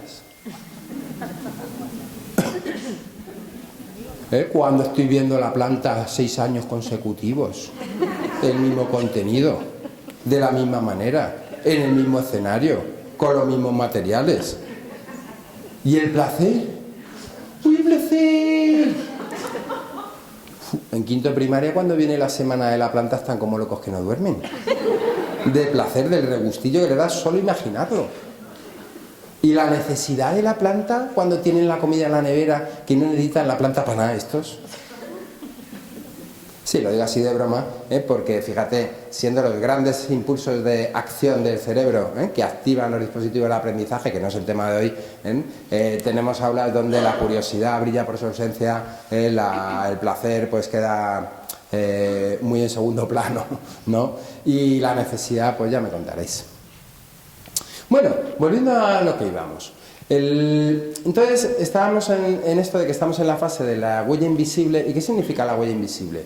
Que todos estos esfuerzos que tú haces, del no dormir, del atenderles por la noche porque se despiertan, del tal, todo eso no se van a acordar los cabrones. No se van a acordar. Pero no se va a acordar ninguna memoria consciente, ni ninguna memoria lingüística. No, ¿sabéis qué memoria sí se va a acordar? La memoria emocional. Emocional. Mirad, la memoria emocional, desde el momento que nacemos, los estudios dicen que nacemos como con, dependiendo de los estudios, entre 6 y 7 emociones como básicas, aprendidas como mamíferos, guardadas en un área del cerebro que ni siquiera está en el encéfalo. O sea, está en el cerebelo, es decir, es lo más primitivo que tenemos. Y el resto de las emociones las vamos construyendo con la experiencia del vivir. Las emociones que conocemos y los matices de esas emociones se van construyendo con la experiencia del vivir. Por cierto, respecto de esto, Vizquerra y Punset, que han sido los grandes investigadores de las emociones a nivel internacional, no solo a nivel nacional, descubren que los españoles somos los más analfabetos respecto a los países de referencia, culturas similares, países desarrollados, tal, somos los más analfabetos. Es decir, los adultos que menos volumen de vocabulario conocemos relacionados con las emociones. Así que menos... Sí. ¿Cómo estás? Es que pichí. ¿Pero pichí pichado o pichí solo? La hostia. ¿Pero la hostia de qué? Sí, tenemos una carencia en el léxico emocional potente y esto tiene sus repercusiones que tampoco vamos a hablar hoy de ellas. Bien, entonces está la memoria de las emociones en la etapa de la huella invisible. ¿Cómo funciona la memoria de las emociones? Pues es la leche bendita. Cuando tú grabas una emoción en tu sistema emocional, que son neuronas sobre todo que pendulan por ahí alrededor de las amígdalas y de tal, bueno, pues cuando tú grabas una emoción no te olvidas en la vida. Lo primero que tenemos que saber. Lo segundo que tenemos que saber es que no solamente no te olvidas, sino que no la tienes que recordar. Esto es otra peculiaridad. Cualquier otra información en la memoria, sobre todo lingüística o episódica y tal, tú tienes que hacer un ejercicio del recuerdo. De hecho, a veces te cuesta sacar el recuerdo. Las emociones, una vez aprendidas, se acabó. Y funcionan de esta manera. Una emoción conlleva un compañero de viaje siempre que es su respuesta somática. ¿Eso qué significa? Que vais por la mañana en el autobús y habéis desayunado poco y el señor que tenéis enfrente se saca un moco y se lo come. ¿Tú te estás comiendo el moco? No, pero parece que os da asco solo el pensarlo, ni siquiera estáis viendo al tío. Pero es que alguna vez os habéis comido un moco. Es decir, que la información la tenéis. Y el cerebro lo recuerda.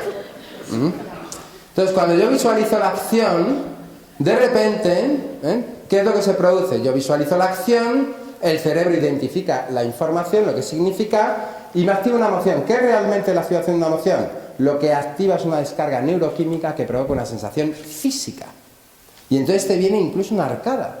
O se te pone mal cuerpo, ¿verdad? Bien, y luego, paralelo a esto, de la otra mano de la emoción, viene el comportamiento, la conducta. Cuando empezamos a testear el mundo y nos empiezan a aparecer las emociones, lo que hace el cerebro es buscar un comportamiento, una conducta, o bien para potenciar la emoción si nos es agradable, o bien para minimizar lo desagradable de la emoción, incluso poderla eliminar si fuera posible. Con lo cual, cuando veis al tío comerse el moco, lo que hacéis es, joder, mi cabrón. Ya habéis aprendido que la conducta de evitar mirar aquello que os da asco, lo que hace es que minimiza esa sensación, ¿no? Habrá algún raro que esté allí mirando, delitándose, porque le pone, y le sube la sensación agradable, pero bueno, lo normal es que no sea así. Más o menos. Bueno, pues en esa etapa de la huella invisible, fijaos, vosotros no tenéis un recuerdo claro de vuestra infancia, tenéis flashes de cosas concretas, pero sí tenéis un sabor de si vuestra infancia ha sido agradable o no.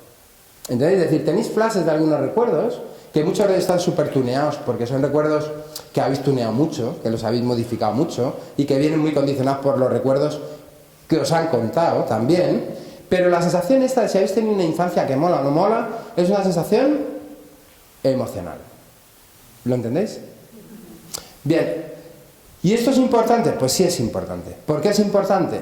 Porque esta construcción la hacemos con los niños otra vez, estando con ellos. Estando con ellos. Con lo cual, cuando estáis quitando de medio a los chavales porque es la hora de la siesta y le ponéis la tablet o a niños de 3 años, o el móvil para que no incordien, yo os diría, ojo que estáis en la etapa de la huella invisible. Cuando estáis con un chaval y estáis dedicando vosotros vuestra atención al móvil, yo os diría, ojo, porque estás dando un modelo de la no atención. No te estoy atendiendo a ti. El estar contigo físicamente no es estar atendiéndote. ¿Lo entendéis? Y estas cosas yo creo que son importantes porque implica otra vez el de crecer en algunas cosas, porque a mí aquí me gustaría después de haber comido pues estar con mis colegas que están hablando de no sé qué y no, chato, estás en una etapa donde tú tienes que estar presente en la actividad de tu chaval. No, pero que juegue. Y como no juega, pues le dejo la tablet para que yo pueda... Digo, bueno, pues tú verás la construcción que haces y qué huella invisible dejas. Porque eso va a quedar ahí, Y entonces hay que ser generosos con nuestro tiempo como adultos, con los chavales, porque tiene un impacto que no os podéis ni imaginar. Ni imaginar. Bien, otra cosa que sabemos es que es más potente educar por modelo que educar por modelaje. ¿Entendéis la diferencia entre modelo y modelaje? Bueno, es relativamente sencillo. El modelo es que el niño me ve comer con la boca cerrada. El modelaje es que yo le digo al niño, cierra la boca, por favor, quita los codos de ahí. ¿Qué pasa con el modelo? Que el niño está observando una forma que yo tengo de hacer, una forma que yo tengo de ser, una forma que yo tengo de resolver mis conflictos cuando los tengo, o de manejarme emocionalmente, y está observando. Y lo otro es el modelaje, que es cuando yo intervengo directamente en la corrección. Bueno, pues sabemos que es mucho más potente en el acto de educar el modelo que el modelaje. Cuando se muere la persona de referencia que te había dado el modelaje, o no se muere, pero ya te has ido a vivir por tu cuenta, el modelo te sigue educando. ¿Lo entendéis? Bien, ¿es posible generar un modelo si tú no estás presente? Es muy difícil generar un modelo si tú no estás presente. Y luego la otra cuestión es, ¿qué modelo es el que tengo que generar? Estas son dos cosas claves. Yo tengo que generar un modelo y además tengo que tener claro cuál es el modelo que tengo que generar. Una de las cosas que a mí me preocupa, a mí personalmente ahora, como papá, es que estoy en pelotas. Y os explico en qué cosas estoy en pelotas, ¿vale? Hasta hace muy poco, en mi generación, yo tengo 47 años, hasta hace muy poco, la sociedad educaba en conjunto. Y había unos modelos de tipo moral, valores morales, que se traducían en comportamientos que eran independientemente de los niveles culturales, sociales, incluso ideológicos de las personas. Es decir, que si entraba una embarazada al autobús y estaban dos adolescentes hablando y no se levantaban, da igual el señor que estuviera sentado al lado, si era cirujano plástico o era obrero de la construcción. Ambos dos iban a decir, niño, levántate y quítate de ahí. Y dejas enterrar a la señora. ¿Cierto? Hoy miramos todos para otro lado, no vaya a ser que el adolescente encima se me ponga chulo. Esto es un fenómeno que está ocurriendo y es que como padres estamos más solos en este proceso de la transmisión de los valores. Porque socialmente hemos perdido esta tendencia a que era una ola en la que todos funcionamos dentro de esta ola. Con lo cual la importancia de los padres y de la labor de los padres en el proceso educativo es mucho más relevante en este momento que en otros momentos. Otra cosa que nos deja en pelotas es que educar, y esto para los maestros está muy bien, educar es un invento que hemos creado los seres humanos, que somos una especie muy peculiar, y que vivimos fundamentalmente en símbolos en lugar de vivir sujetos a la realidad. ¿Esto sois conscientes? Sí, o sea, los animales viven sujetos a la realidad, ¿vale? Llueve, no llueve, frío, no frío, hay comida, no hay comida, tal. Nosotros no, nosotros vivimos a base de símbolos que nos inventamos, nos los creemos todos en conjunto y funcionamos por ahí. El dinero, ¿es un símbolo? ¿Os lo creéis? Hombre, a saco. O sea, tú vas, me das una tarta con la que yo sacio mi hambre y tal, y yo te doy un papel. Bueno, ya ni un papel. Tiqui, tiqui, tiqui. Y tú te lo crees. ¿Y las normas son símbolos? ¿Y las leyes son símbolos? ¿Y las religiones son símbolos? Toda la construcción de valores es simbólica. Es una cosa muy peculiar. Somos seres humanos que vivimos, los seres humanos vivimos en el símbolo, en lugar de sujetos a la realidad.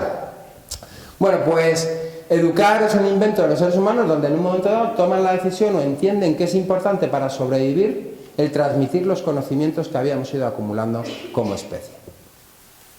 Esto tiene que ver con educar, la transmisión de conocimientos que hemos ido adquiriendo. Es decir, que cuando de repente descubren que si yo consigo más concentración de calor en las fraguas puedo utilizar un metal que es más resistente y cuando te pego un espadazo no se me parte la espada sino que te rompo toda la cabeza con el casco incluido, pues esto tenía mucho que ver con la supervivencia y era muy relevante.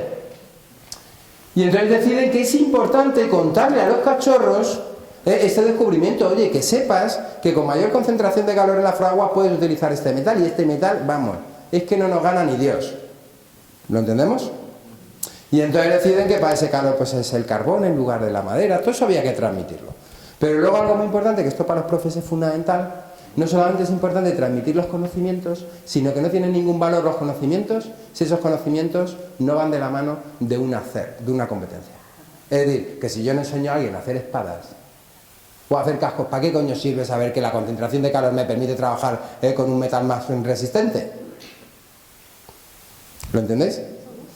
Bueno, y entonces eso es educar. Educar es entender como adulto, yo entiendo qué conocimientos son los que va a necesitar mi cachorro para sobrevivir en el ambiente que le toca y qué habilidades y qué destrezas, qué competencias, qué habilidades y qué destrezas son las que va a necesitar para poderse desenvolver con éxito. Pero también qué habilidades y qué destrezas relacionadas con el ser. Es decir, transmisión de valores. Con el ser, no solo con el hacer. Esto de las competencias de los maestros en el cole, las habilidades y las destrezas del hacer y las habilidades y las destrezas del ser, de los valores. Bueno, digo, joder, pues yo estoy jodido. Os lo digo en serio, estoy jodido. ¿Por qué? Porque estos niños viven en una sociedad donde están recibiendo más input de valores en el mundo digital que en el mundo de la familia. Están recibiendo más input de valores en el mundo digital que dentro de la escuela. De hecho, construyen valores entre ellos a través del escenario digital. Es acojonante, estando en el mismo espacio. Digo, yo estoy perdido. Os pongo un ejemplo, ¿vale? Es una chorrada. Agustín Cuenca es uno de los gurús de la tecnología en España.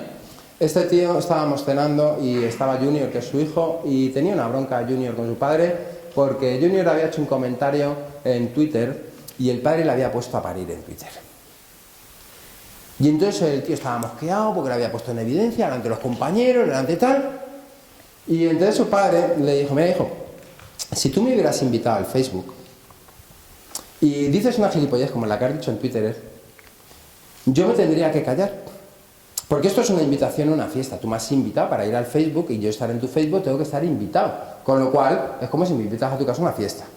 Entonces, si tú me invitas a tu casa a una fiesta y haces una gilipollez, pues yo me iré si no estoy cómodo y te lo diré luego en privado. Pero no te pondré en evidencia en la fiesta, pues soy un invitado. Pero chico, cuando tú dices esta gilipollez en Twitter, lo estás haciendo en la plaza del pueblo, allí delante de todo el mundo. Así que tengo el mismo derecho a decirte que eres un gilipollas, igual que el señor que pasaba por al lado. Esto yo no podría construir educativamente una transmisión de valores porque no tengo el conocimiento. ¿A qué me refiero con esto? Me refiero con esto a que el esfuerzo que tenemos que hacer los padres para ser conscientes de cuál es la realidad en la que estos niños se están moviendo en las redes sociales o en sus plataformas de juego y qué conocimiento están adquiriendo ahí y cuáles son las transmisiones de valores que se están produciendo ahí, esto implica otra vez de crecer para crecer. Tú no te puedes permitir estar haciendo gilipollas mirando vídeos de YouTube cuando vas al baño.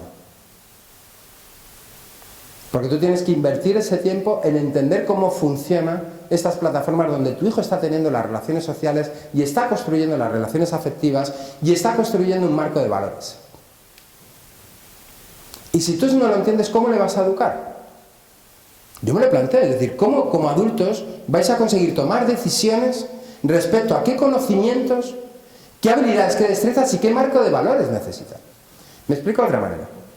En mi generación había el TV1 y VHF, ¿no? La 2. Y los domingos se veía la 2, ¿por qué? Porque ponían las películas del oeste americano.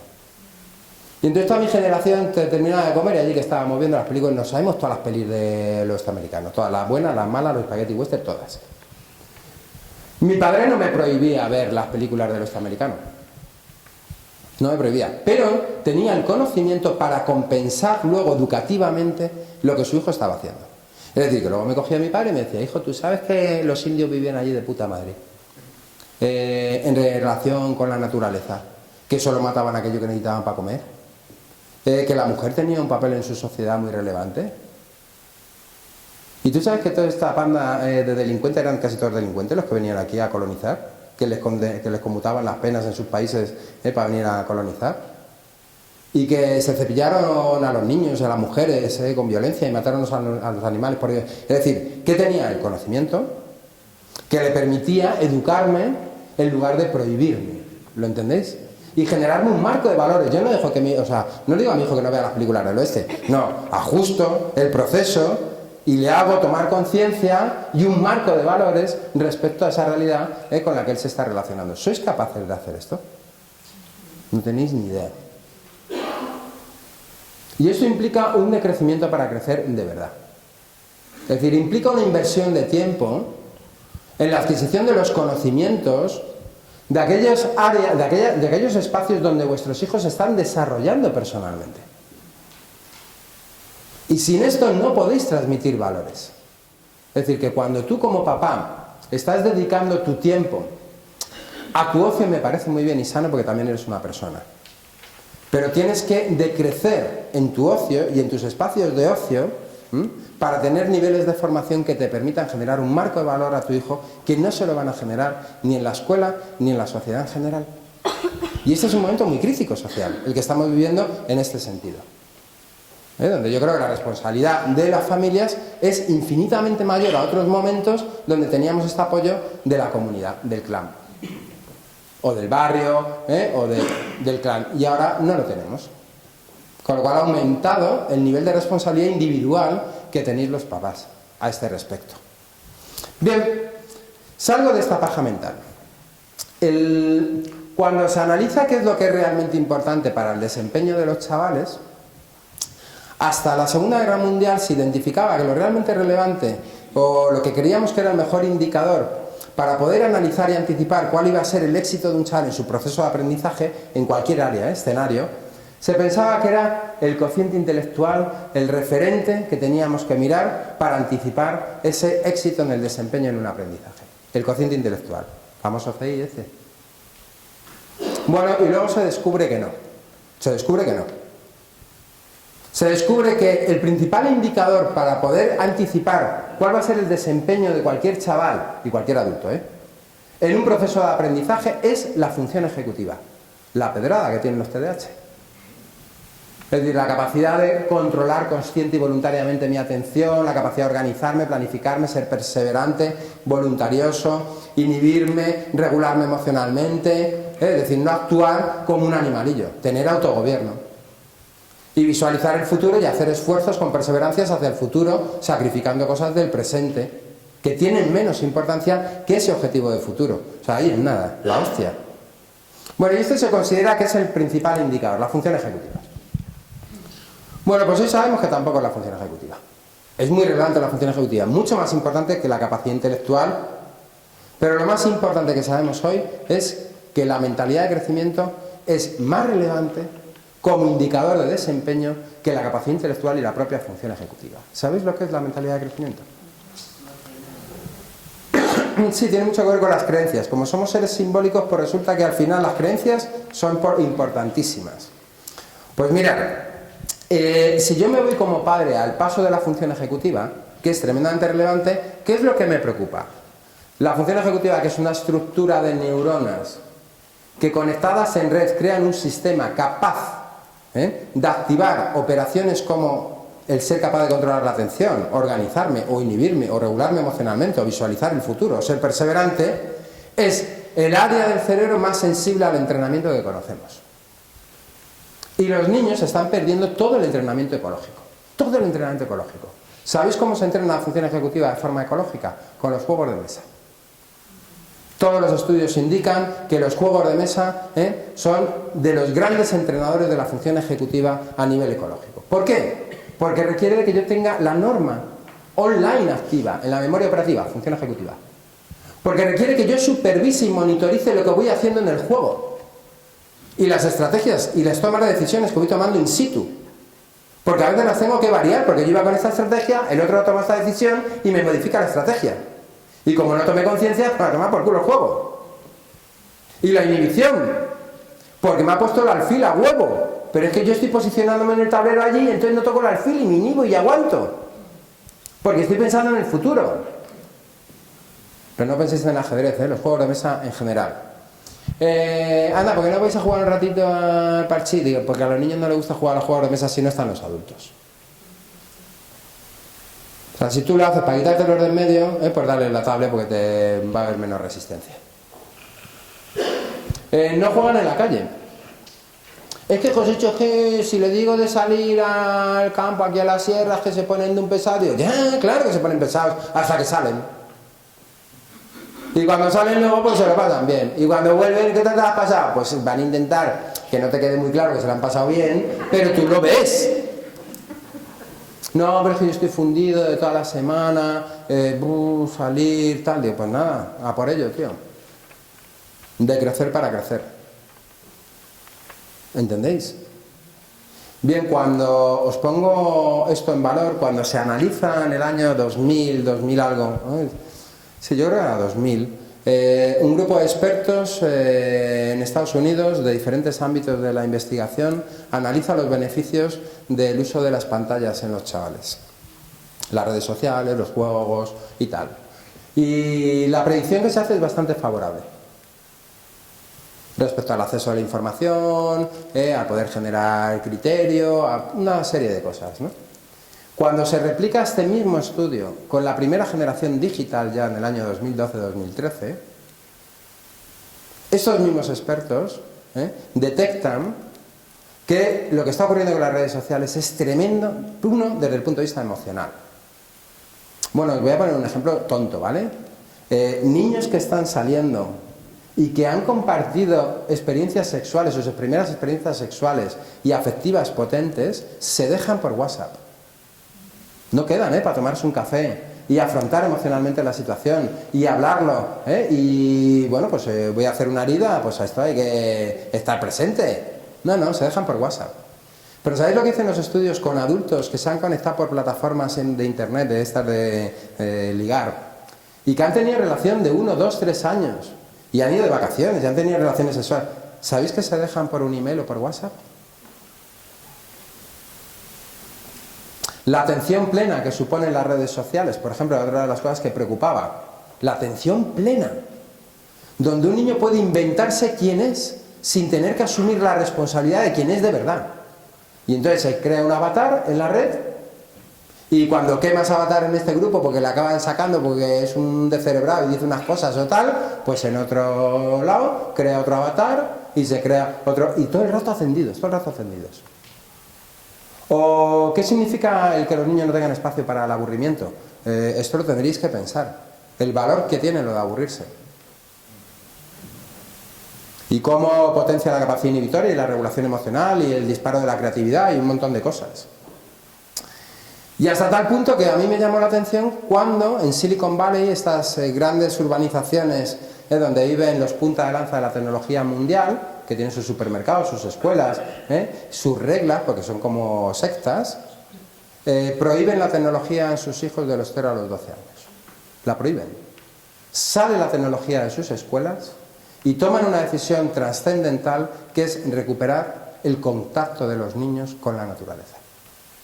Recomiendo un libro, que son Los últimos niños en la escuela, sobre los estudios del impacto que tiene el que los niños no tengan contacto directo con la naturaleza de los 0 a los 12 años. Para que un niño tenga contacto directo con la naturaleza de los 0 a los 12 años, tú tienes que estar con el niño. Tú tienes que estar con el niño. Y tienes que tomar a veces decisiones que implican tu sacrificio, porque a lo mejor implican mayor desplazamiento a tu puesto de trabajo, pero generas un escenario para la infancia, insisto, de crecer para crecer no todo el mundo se lo puede permitir en todas las áreas. ¿Entendéis? Es decir, hay gente que puede reducir su jornada laboral y hay gente que no se lo puede permitir porque va a la última pregunta. Hay gente que se puede permitir, me desplazo para que el niño tenga un escenario más cercano a la naturaleza y más amable, y hay gente que no se lo puede permitir. Yo no estoy cargado de autoridad moral, esto es lo primero que os quiero decir. Es decir, yo todo esto que os cuento no os lo cuento desde ninguna autoridad moral, os lo cuento desde la cojones y el sentido común. Ninguna autoridad moral. Lo que sí digo es que todos tenemos nuestros espacios de crecimiento. Y que hay que buscarlos porque tienen mucho impacto en la infancia, muchísimo impacto en la infancia. Bueno, esto con la función ejecutiva, jugar en la calle, jugar a los juegos de mesa, el hablar con los chavales, razonar, el frustrarles, que eso implica también pertenencia y permanencia con los niños, el frustrarles. Las cosas no son porque sí, y hay que poner límites, y hay que poner normas, y las cosas cuestan un trabajo y un esfuerzo, para conseguir las cosas hay que esforzarse y trabajar y comprometerse. Hasta tal punto que aparecen estudios actualmente que nos llaman mucho la atención y que creo que son tremendamente relevantes para los padres, que es cuando tú a los niños pequeños le haces la atribución principal de su desempeño, es decir, de sus logros, y tú al niño le atribuyes a sus logros en función a lo listos que son. ¿Qué listo eres? ¿Cómo que nota saca? ¿Qué listo es? ¿Cómo se baja esto de internet? ¿Qué listo es? ¿Y qué listo? Digo, sí, tú sigues construyendo la atribución de su logro a lo listos que son. Porque parece ser que los estudios indican que estos niños, cuando son adultos y tienen que enfrentarse a un problema complejo que anticipa la probabilidad de fracaso, la tendencia es a evitar enfrentar el problema. Pero si están obligados a enfrentar el problema porque no les queda otra, lo que está ocurriendo es que son personas bajísimamente resilientes. En cuanto fracasan, se hunden, se vienen abajo, ponen en riesgo su autoestima, su autoimagen, las depresiones. Mientras que cuando tú a los niños, 2 minutos me quedan, mientras que cuando tú a los niños la atribución que les haces respecto a sus logros es en relación al esfuerzo, al trabajo y al compromiso, que se nos está olvidando la palabra comprometerse, resulta que estos niños, cuando son adultos y se tienen que enfrentar a un problema al futuro, que ellos anticipan la probabilidad de fracaso, no tienen miedo a enfrentarse a estos problemas. Y cuando están fracasando, tienen dificultad, no ponen en riesgo su autoestima. Incluso llegando a fracasar, no generalizan ese fracaso a que la siguiente vez me va a salir mal. ¿Lo entendéis? Bueno, pues esta es una cosa que yo creo que es importante para los padres. Tenéis que dejar, por favor, de pasar la mano por la espalda a los niños en una mentalidad malentendida de los refuerzos positivos, haciendo pensar a los chavales que son mejores de lo que realmente son. Hay que ajustar las expectativas y las realidades a los chavales. Hay que romper la cultura del just do it. Just do it no existe. Les estamos educando en el just do it. Si quieres, puedes, no es verdad. Lo que hay que decirle a los niños es: si te esfuerzas, si trabajas, si te comprometes, te abres ventanas de oportunidad que de otra manera no tienes ni de coña, tío. O sea, tú no vas a poder jugar al tenis a cierto nivel si tú no dedicas horas a entrenar. Eso no implica que tú vayas a llegar a jugar en el circuito profesional, ni de coña implica eso. ¿Lo entendéis? Y esto, insisto, forma parte otra vez de qué relación tenemos nosotros con los chavales y qué tiempo estamos dedicando a generar esta cultura con los críos. Es fundamental generar esta cultura con los chavales, que lo entiendan. Y no pasarle las manos por la espalda y frustrarles implica que la relación que tú tienes con tu hijo te valida para poder hacer esto. Como tú tengas una relación periférica con tu chaval y quieras hacer esto, lo que vas a hacer es joderle la vida. ¿Entendéis? No estás autorizado para hacer este trabajo. Porque para poder frustrar a un chaval, ajustarle las expectativas, tú tienes que tener un vínculo con él y una construcción afectiva con él que te permita y que te valide el poder hacer lo otro. Hacer lo otro sin tener una buena relación con los chavales lo vas a destrozar, porque le hundes la autoestima. ¿Y qué era lo más importante? La mentalidad de crecimiento. ¿Y qué es la mentalidad de crecimiento? La creencia de las personas de que con el esfuerzo, con el trabajo, sostenido en el tiempo, independientemente de las dificultades que yo pueda tener para algo, si yo me esfuerzo, trabajo y me comprometo, voy a conseguir mejorar. Y esto es muy relevante porque sabemos en neurociencias que el cerebro aprende haciendo y que la mayoría de los talentos que desarrollamos los seres humanos no vienen innatos en el nacimiento. La mayoría de los talentos que desarrollamos los seres humanos vienen por las miles de horas del hacer. El cerebro aprende haciendo y son las miles de horas del hacer. Una buena mentalidad de crecimiento tiene la mayor correlación con el desempeño de las personas. No lo digo yo, Está investigado en aprendizaje de instrumentos musicales, en deportes, en áreas de conocimiento relativas a la escuela, y todos los estudios dicen lo mismo. Niños con buena capacidad intelectual, mala mentalidad de crecimiento, tienen un desempeño en un aprendizaje, una curva primero rápida y después se paran y después hacia abajo. Niños de malas capacidades con buena mentalidad de crecimiento tienen una curva inicial mala y luego tienen una mejora exponencial. Así de claro. Entonces yo creo que lo de crecer para crecer es una cosa seria porque estamos cada vez menos acompañados, por la tribu estamos cada vez menos acompañados, de verdad, lo estamos. Estamos con un problema significativo en nuestras sociedades que es la soledad. La soledad. Los ancianos que se mueren solos. La depresión y la ansiedad tienen mucho que ver con la percepción en nuestras sociedades de la soledad. Y si hay una percepción de la soledad es que no hay una presencia y no estamos siendo presentes. Entonces yo esto os lo dejo ahí, chicos. Cuando sois papás no hay nada más importante. Todo lo demás son papeles. El trabajo son papeles, las relaciones personales de pareja, por desgracia, son papeles también. El ser padre y ser madre no son papeles. Es la única responsabilidad real que conocemos. Es para toda la puñetera vida. Y tenéis un nivel de influencia, vuestros hijos os aprenden, pero maestros, os aprenden a vosotros también, Es la única profesión del mundo que conocemos que los niños aprenden a sus maestros, para suerte y desgracia de muchos niños.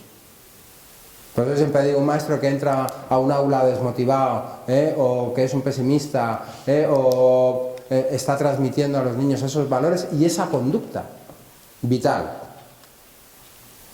Pero papás, los niños os aprenden.